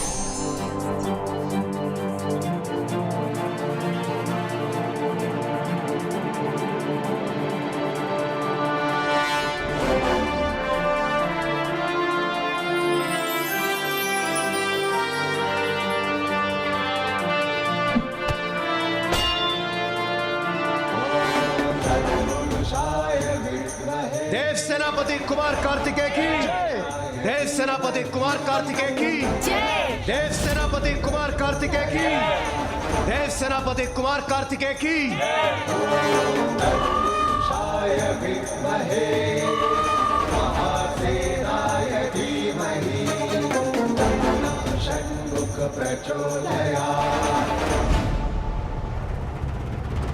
चलिए मयूर जी। रुकिए भैया, मैं भी तैयार हूँ, चलिए। नहीं गणेश, तुम मेरे साथ नहीं चल सकते। किंतु क्यों भैया? मैं आपको इस संकट का सामना अकेले नहीं करने देना चाहता। यदि ऐसा है तो फिर अकेले ही सारी बात तुम स्वयं तक ही क्यों रखना चाहते हो गणेश? मुझे बताते क्यों नहीं? ओह, तो भैया चाहते हैं कि मैं विवाह से जुड़ा भेद अभी उन्हें बता दूं, जिससे वो तुरंत विवाह के प्रस्ताव को अस्वीकार कर दें। जो सत्य है उसे बताने में इतना संकोच क्यों गणेश? मैं अंतिम बार पूछ रहा हूँ गणेश, शीघ्र कहो, वहाँ इंद्रपुत्र जयंत संकट में है। वो भैया। आप क्या करेंगे चतुर गणेश जी? वो वास्तव में मैं विवाद नहीं कर सकता अभी। विवाद का समय नहीं है। मुझे साथ ले चलिए भैया।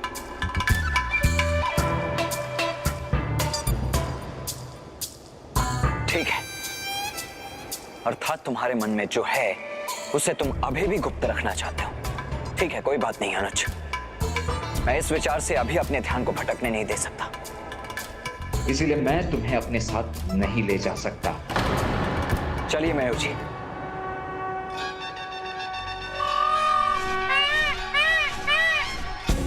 आपका अनुज आपकी आज्ञा का पालन करेगा भैया। आपके साथ नहीं चलूंगा, किंतु हाँ, आपके पीछे पीछे अवश्य आऊंगा और युद्ध के अंत तक माँ के द्वारा बताए विवाह के महत्व को भी आपको अवश्य समझा दूंगा और विवाह के लिए आपकी सहमति भी ले लूंगा। ये मेरा निश्चय ही नहीं, दृढ़ निश्चय है। गणेश के मन में विचारों के जो मेघ उमड़ रहे हैं, अभी उनकी नहीं, अभी तो मेरी इस यात्रा में दुष्ट असुरों पर जो मेरे अस्त्रों की वर्षा होगी, उसके लिए मुझे स्वयं को तैयार करना है। कुमार कार्तिकेय,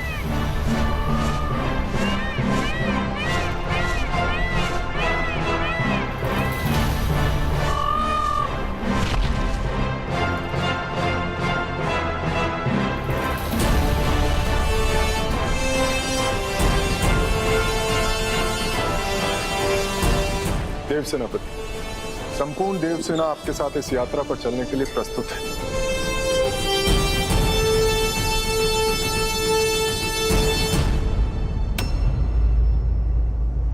देवराज, अब अपनी चिंता त्याग दीजिए, चिंता मुक्त हो जाइए, क्योंकि अब किसी भी क्षण आपका पुत्र जयंत अन्य देवताओं के साथ आप सभी के साथ होगा। देव सेनापति कुमार कार्तिकेय, मुझे आपकी शक्ति और सामर्थ्य पर पूर्ण विश्वास है, किंतु ज्ञात नहीं वो दुष्ट उन्हें कैसे कैसे कष्ट देकर प्रताड़ित कर रहा होगा, कैसे कैसे अत्याचार उन्हें सहने पड़ रहे होंगे।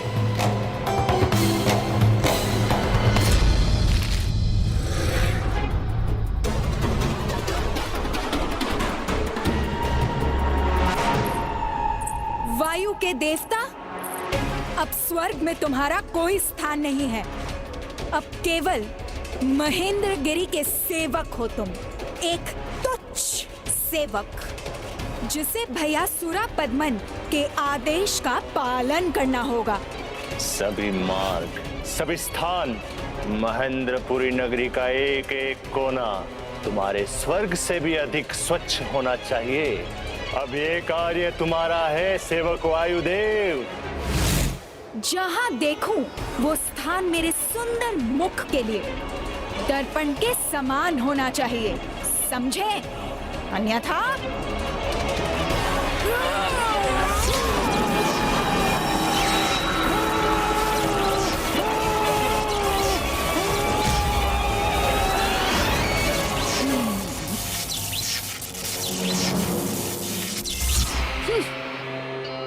चलो अब अपना कार्य करो।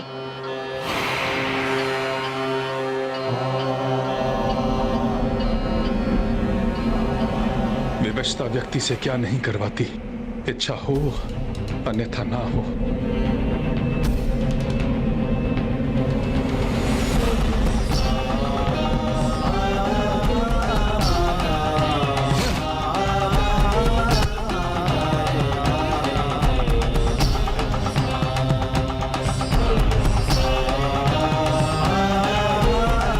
सेवक वरुण देव, अब सदा अपना कर्तव्य स्मरण रखना तुम। अनावश्यक जल का बहाव ना हो, कोई भी पात्र और फुहार जल से रिक्त ना हो। और हाँ, मेरे नगर के सभी मार्ग धोने का कार्य भी अब तुम्हारा है सेवक वरुण देव।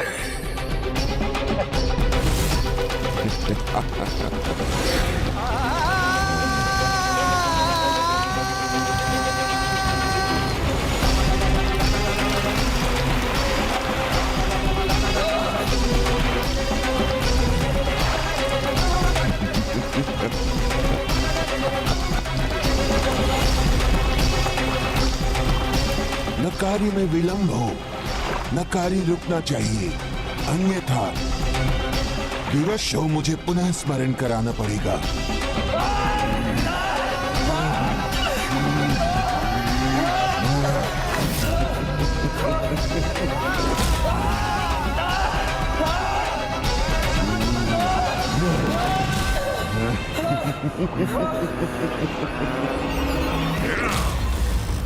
क्यों स्मरण नहीं है तो भी करा देता हूं।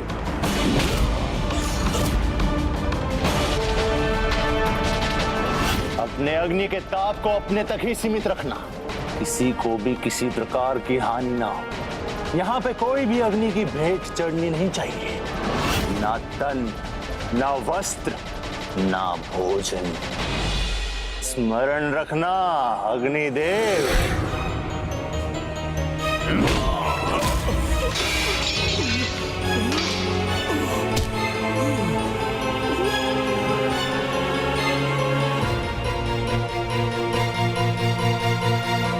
तो चलो उठो, पकाना आरंभ करो।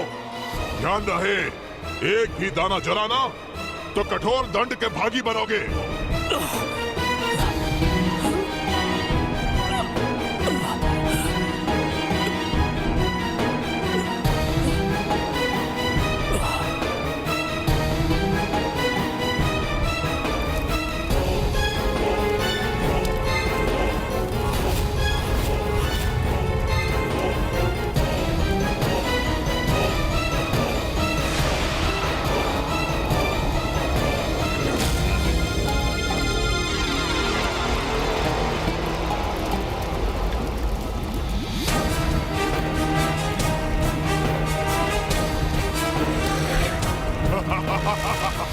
उत्तम, अति उत्तम।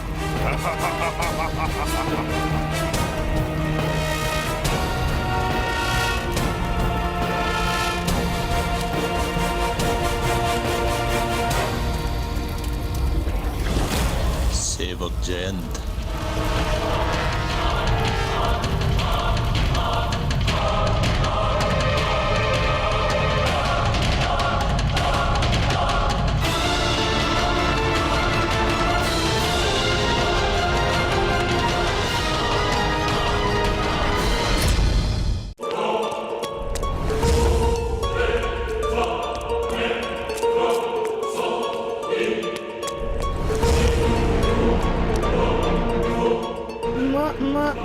महाराज,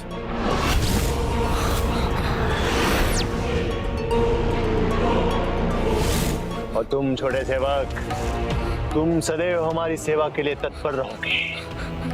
सबकी सेवा और गुणगान दोनों साथ साथ होना चाहिए, ध्यान रखना। क्षमा महाराज, क्षमा।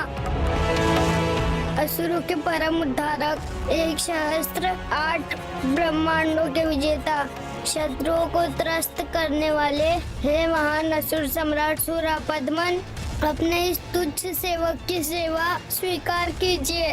ना ना ना ना ना ना ना, तनिक भी आनंद नहीं आया मुझे। मेरा गुणगान अभी भी अधूरा है। दुर्बल इंद्र के पुत्र को सेवक बनाने वाले का गुणगान किया तुमने। बोलो, शीघ्र बोलो। अपना संपूर्ण गुणगान सुनना है हमें।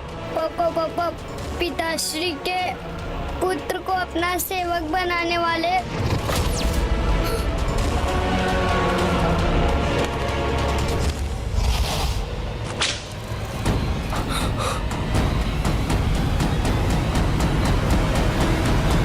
पिताश्री नहीं, दुर्बल इंद्र को।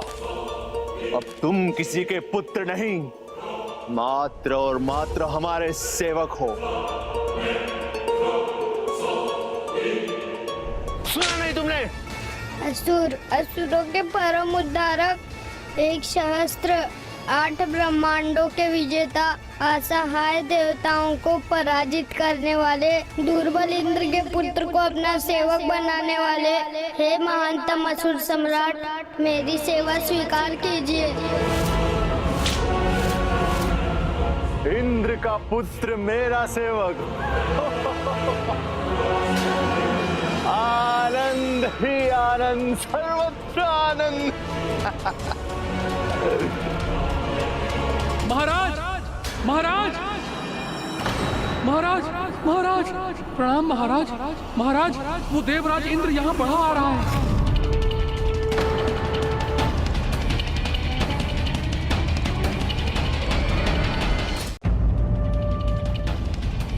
अकेला?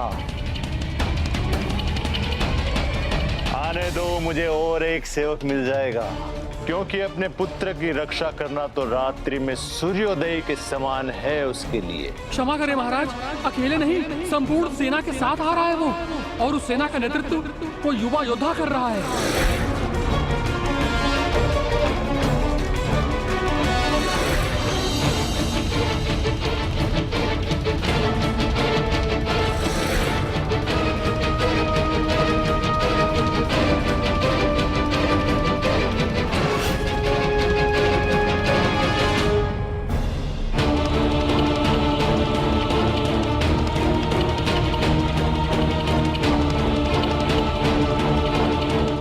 तुच्छ सेवक, क्यों मूर्खता कर रहा है? क्यों मुस्कुरा के मेरे दंड का भागी बनना चाहता है तू? महाराज, आप तो बस आनंद कीजिए।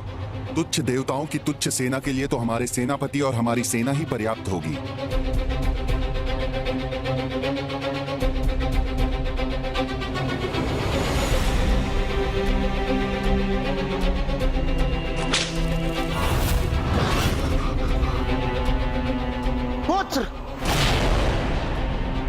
क्या हुआ इंद्रदेव?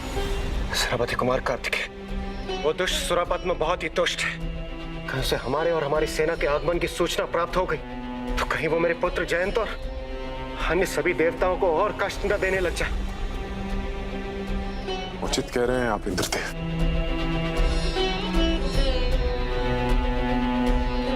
उस दुष्ट को हमारे आने की सूचना तो मिल ही गई होगी। और वो हमें रोकने के लिए किसे भेजेगा ये हमें ज्ञात नहीं। प्रणाम देव ऋषि। नारायण नारायण। जहां तक मैं उस दुष्ट को समझता हूं, गजमुख को ही कार्य देगा, वो उसे ही भेजेगा, अन्य किसी को नहीं। गजमुख? हाँ हाँ, गजमुख, महान सेना नायक, जिसे देख युद्ध भूलकर भय से कांप उठेगी ये देव सेना, स्वयं नारायण को पराजित करने वाला गजमुख। गजमुख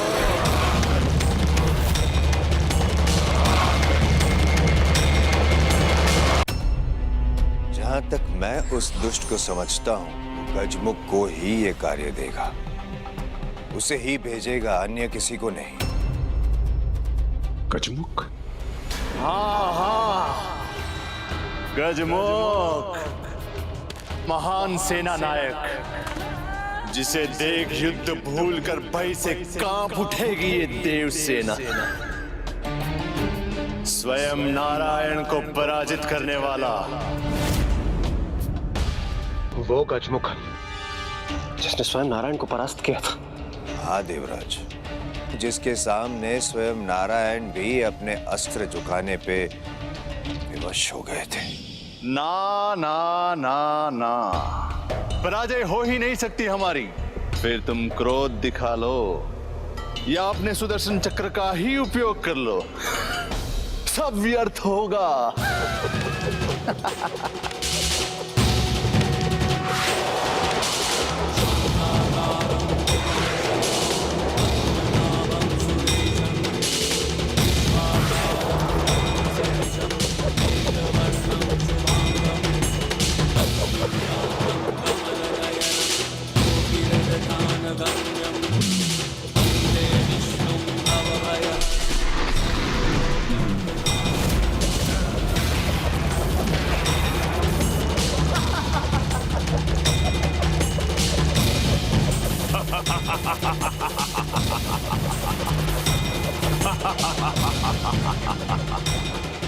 ये कौन असुर है जिसने मेरे सुदर्शन को रोका ही नहीं, इतनी सहजता से थाम भी लिया?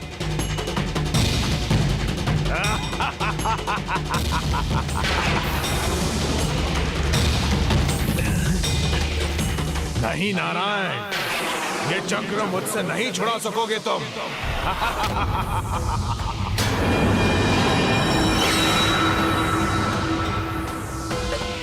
कौन है ये असाधारण असुर जिनके हाथ से सुदर्शन स्वयं को मुक्त नहीं करवा पा रहा? ऐसी असीम शक्ति दे कि हमें कोई भी अस्त्र शस्त्र पराजित नहीं कर सके। मात्र आपका पुत्र, जिसका जन्म केवल आपके ही अंश से हुआ हो और उसमें उसकी माता का कोई भी भूमिका ना हो, वही हमें पराजित कर सके। अर्थात ये वही है जिनका अंत महादेव पुत्र कुमार कार्तिकेय के हाथों नियत है।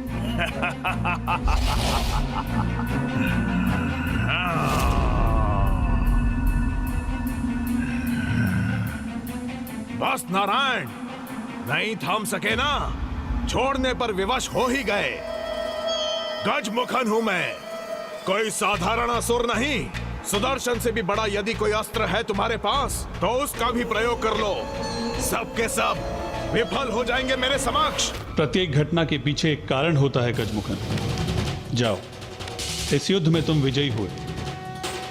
तुम्हें महादेव का वरदान प्राप्त है और उसका सम्मान रखने हेतु मैं तुम पर और वार नहीं करूंगा। क्षीर सागर में बसे इस वैकुंठ में तुम्हें कुछ प्राप्त नहीं होगा, और वैसे भी मेरा सुदर्शन चक्र तो तुम प्राप्त कर ही चुके हो। अब मैं तुम्हारे किसी भी कार्य में हस्तक्षेप नहीं करूंगा। तुम क्या कोई भी नहीं कर सकता मेरे कार्य में हस्तक्षेप। महादेव से वरदान में प्राप्त अस्त्रों का भंडार है गजमुखन के पास, और अब तो सुदर्शन भी मेरे अधीन है। ऐसे शक्तिशाली योद्धा से भला युद्ध करने का साहस कौन करेगा?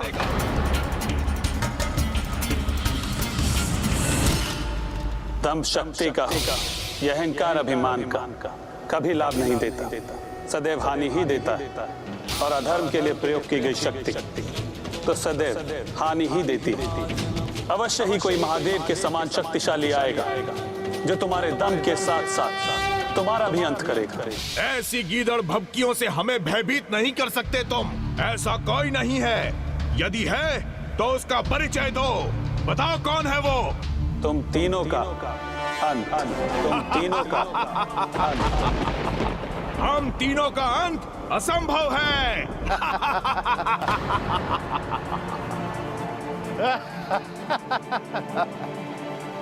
नारायण के मुख से निकलने वाले शब्दों को गंभीरता से लेना चाहिए हमें।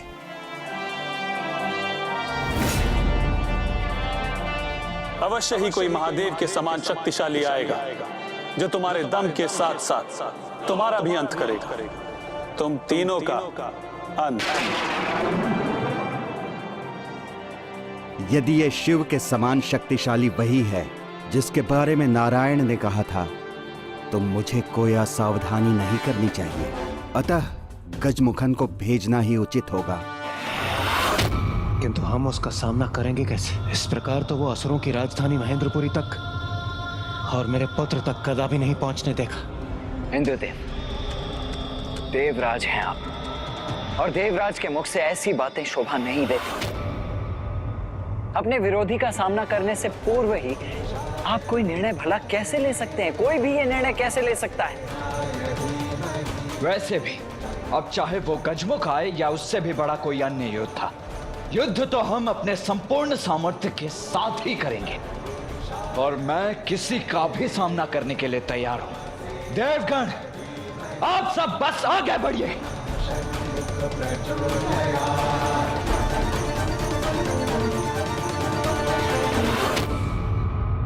महाराज का आदेश है कि आपको युद्ध के लिए अभी प्रस्थान करना होगा। देखा, मैं तुम पर अपना समय व्यर्थ कर रहा था। अब इस आदेश का पालन करने में मुझे बहुत आनंद आएगा। कदाचित इंद्र अपनी ढाल बनाकर किसी को ला रहा है, लेकिन उससे उलझने से पहले मैं ये तो जांच लूं कि वो बालक और उसकी टोली मुझसे युद्ध करने के योग्य है भी कि नहीं।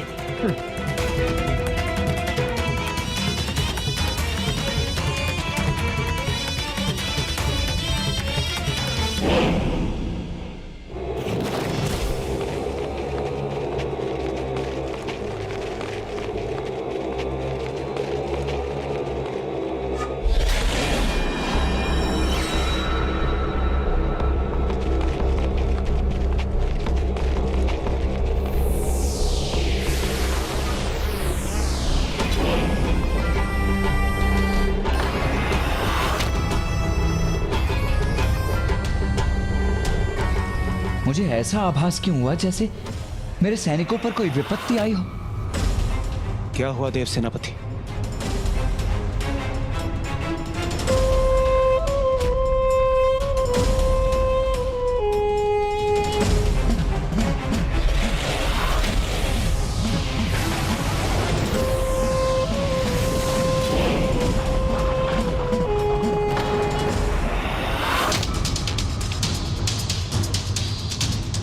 अवश्य कोई था वहां।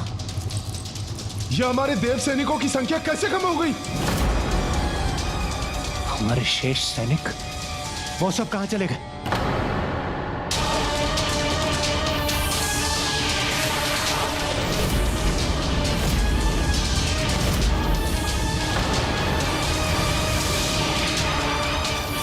ये क्या था? कौन था ये जो हमारे सैनिकों को निगल गया?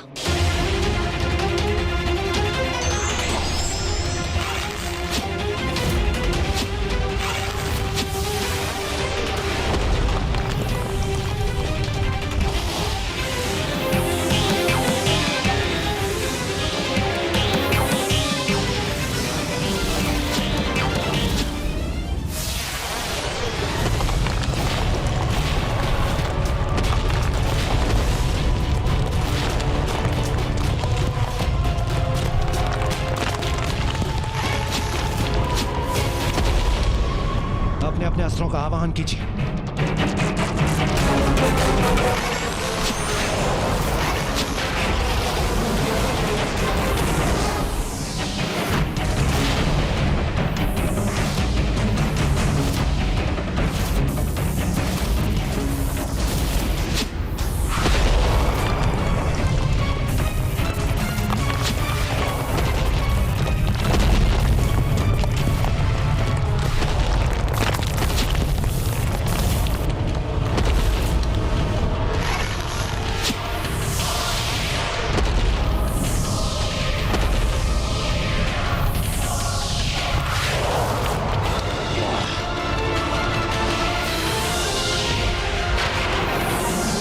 रक्षा कीजिए देव सेनापति।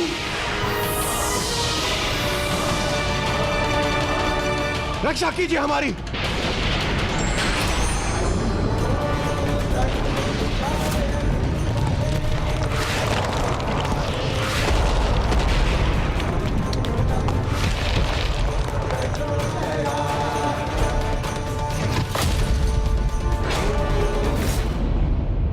हम सुरक्षित हैं। इस दुष्ट के बंधन से मुक्त कराने के लिए आपको कोटि कोटि धन्यवाद देव सेनापति।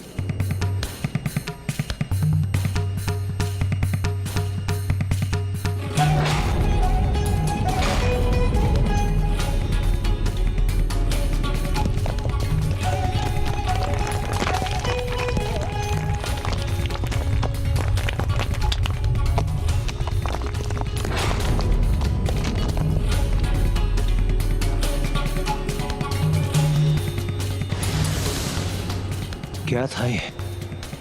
किस असुर का शीश है ये? प्रभु, ये किस असुर का शीश था? हाँ?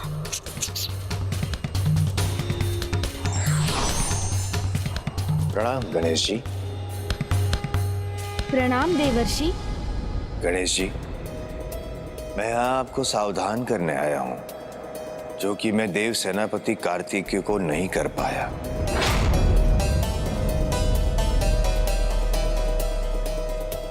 क्रोंच पर्वत, यहीं से आरंभ होता है क्रोंच पर्वत की श्रृंखला का। इसीलिए आपको अत्यंत सतर्क रहना होगा गणेश जी। क्रोंच? हाँ प्रथम पूज्य, क्रोंच पर्वत था नहीं, असुर था वो, दुष्ट असुर, जिसने अपने सहयोगी के साथ मिलकर ऋषि मुनियों को आतंकित किया था। और ऐसे ही एक समय में उसका सामना हुआ ऋषि अगस्त्य से। ऋषि अगस्त्य उस दुष्ट पर भारी पड़े, इतने भारी कि अगस्त्य ऋषि मुनि के श्राप से वो क्रोंच पर्वत बन गया। मैं तुम्हें श्राप देता हूँ, जिस प्रकार अनेकों ऋषियों को अपना भोजन बनाकर तुमने उनका अंत किया और पाषाण हृदय से उनका उपहास किया, उसी प्रकार तुम्हारा शरीर भी पाषाण का हो जाए। और उस असुर दुष्ट क्रोंच के जितने भी सहयोगी थे वो इस पर्वत की श्रृंखला बन गए। किंतु जब गजमुख को इस क्रोंच पर्वत का परिचय प्राप्त हुआ तो उन्होंने इसे मायावी शक्ति प्रदान कर दी।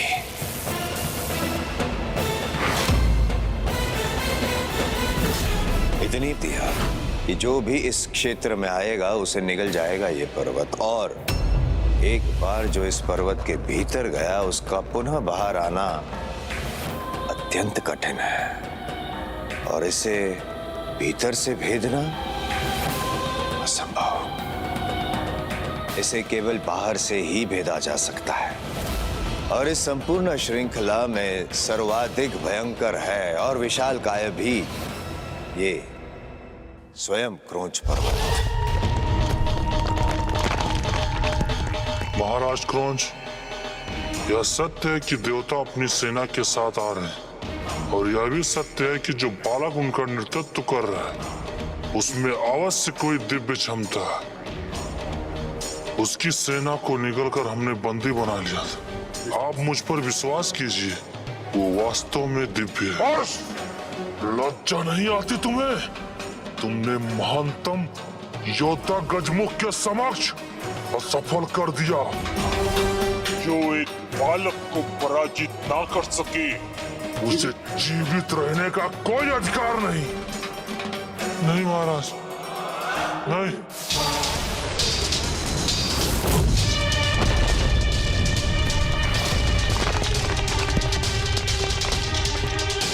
मुझे क्षमा करें महाबली गजमुख, मुझे अपनी सेना भेजकर नहीं, मुझे स्वयं जाकर उसका वध करना चाहिए था। आज्ञा दीजिए। नहीं क्रौंच, मैं तो बस उसकी क्षमता परखना चाहता था। अब मैं अपने इन महारथी सेनापतियों के साथ स्वयं जाऊंगा वहां।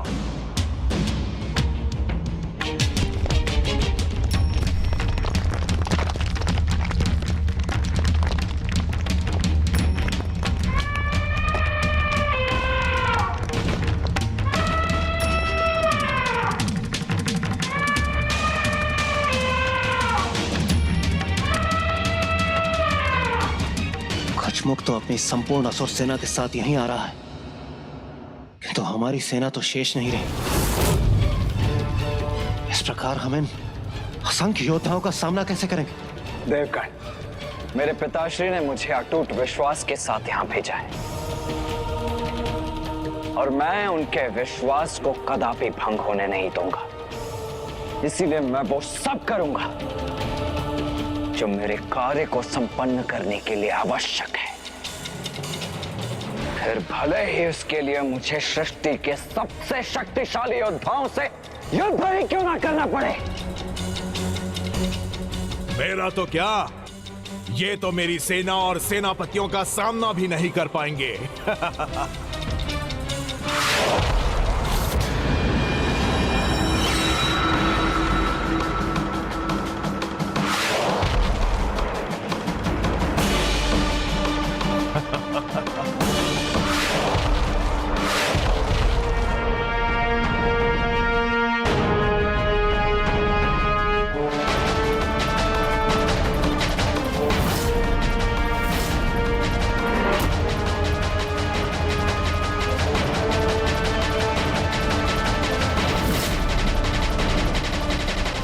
ये योद्धा, ओह, गजमुख के गजों की गर्जना मात्र एक छल था। अपनी सेना के स्थान पर इन योद्धाओं को यहां भेजकर उसने ये मान लिया कि हमें इन योद्धाओं के आगमन की अपेक्षा कदापि नहीं रहेगी। तो धर्मानुसार हम इस क्षण उसी का सामना करेंगे जो हमारे समक्ष है।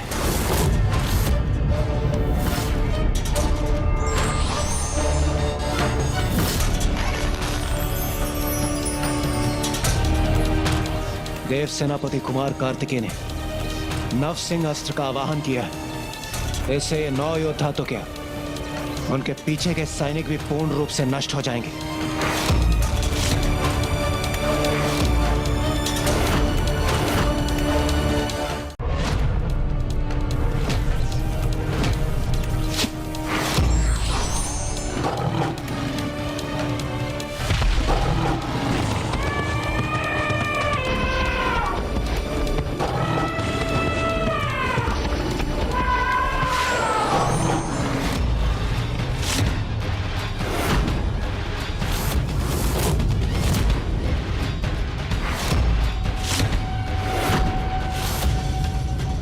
गणेश, तुम यहाँ क्या कर रहे हो? तुम्हें मैंने मना किया था ना युद्ध में आने से, फिर भी तुम चले आए। और मेरे कार्य में हस्तक्षेप क्यों कर रहे हो तुम हटो गणेश, मुझे अंत करने दो इन दुष्टों का। भैया, ये हमारे शत्रु नहीं मित्र हैं, विरोधी नहीं शुभ चिंतक हैं, असुर नहीं हमारे भ्राता हैं। भ्राता?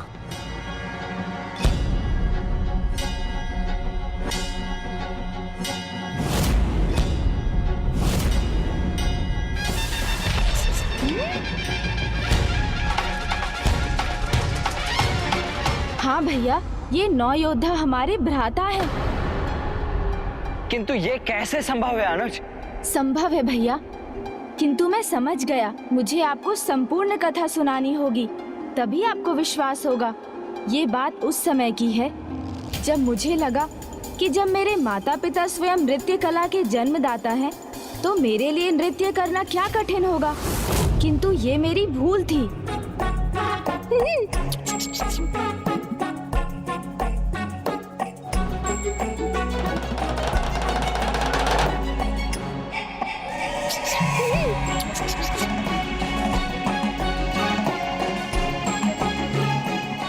उचित है, किंतु इसका क्या करूं?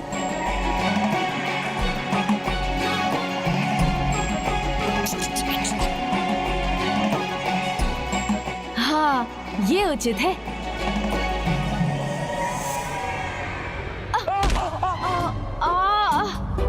प्रभु,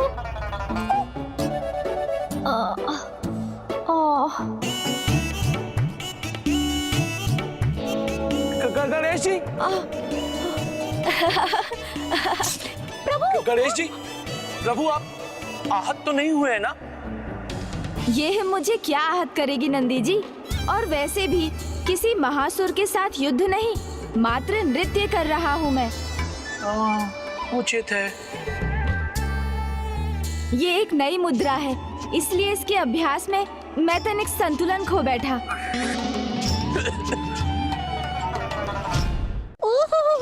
नृत्य था ये। आपको देखकर तो मैं इसका अनुमान ही नहीं लगा सकता था प्रभु। आप अनुमान नहीं लगा सकते मूषक जी, वो तो मेरे माता पिता महान नर्तक हैं, इसलिए मुझे भी नृत्य कला में बहुत रुचि है। इसलिए नृत्य कला क्या होती है मुझे ज्ञात है। देखिए, अभी आपको एक अन्य मुद्रा दिखाता हूँ।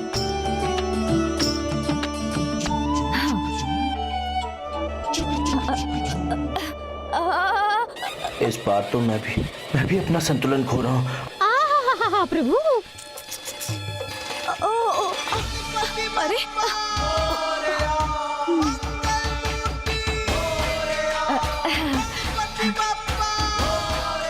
देखा देखा, कितनी अद्भुत नृत्य मुद्रा थी ना ये।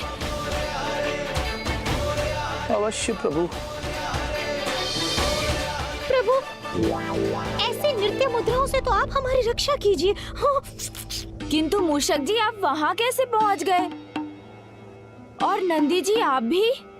प्रभु, ये तो आप भी जानते हैं ना कि ये आवश्यक नहीं है कि माता पिता के सभी कौशल उनकी संतान को विरासत में मिले।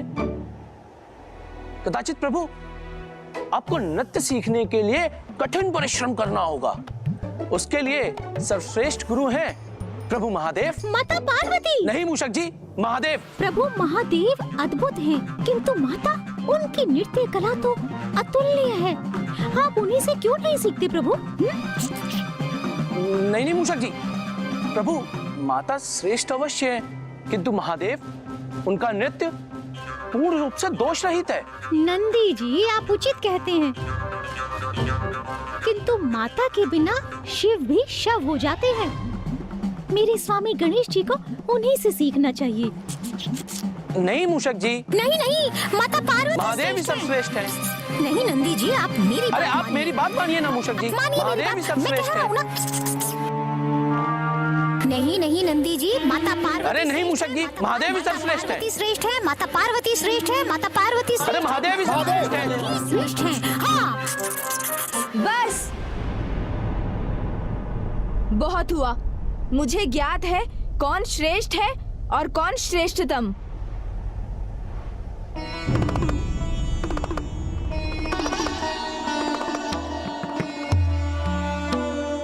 प्रणाम पिताश्री। प्रणाम माता। अच्छा पुत्र, मैं भी तो सुनूं। तुम्हारे अनुसार कौन सर्वश्रेष्ठ है? लो, मैंने तो मात्र विवाद से बचने के लिए ये कहा था, परंतु ऐसा लगता है कि एक बड़े नृत्य प्रतियोगिता जैसी स्थिति उत्पन्न हो गई है।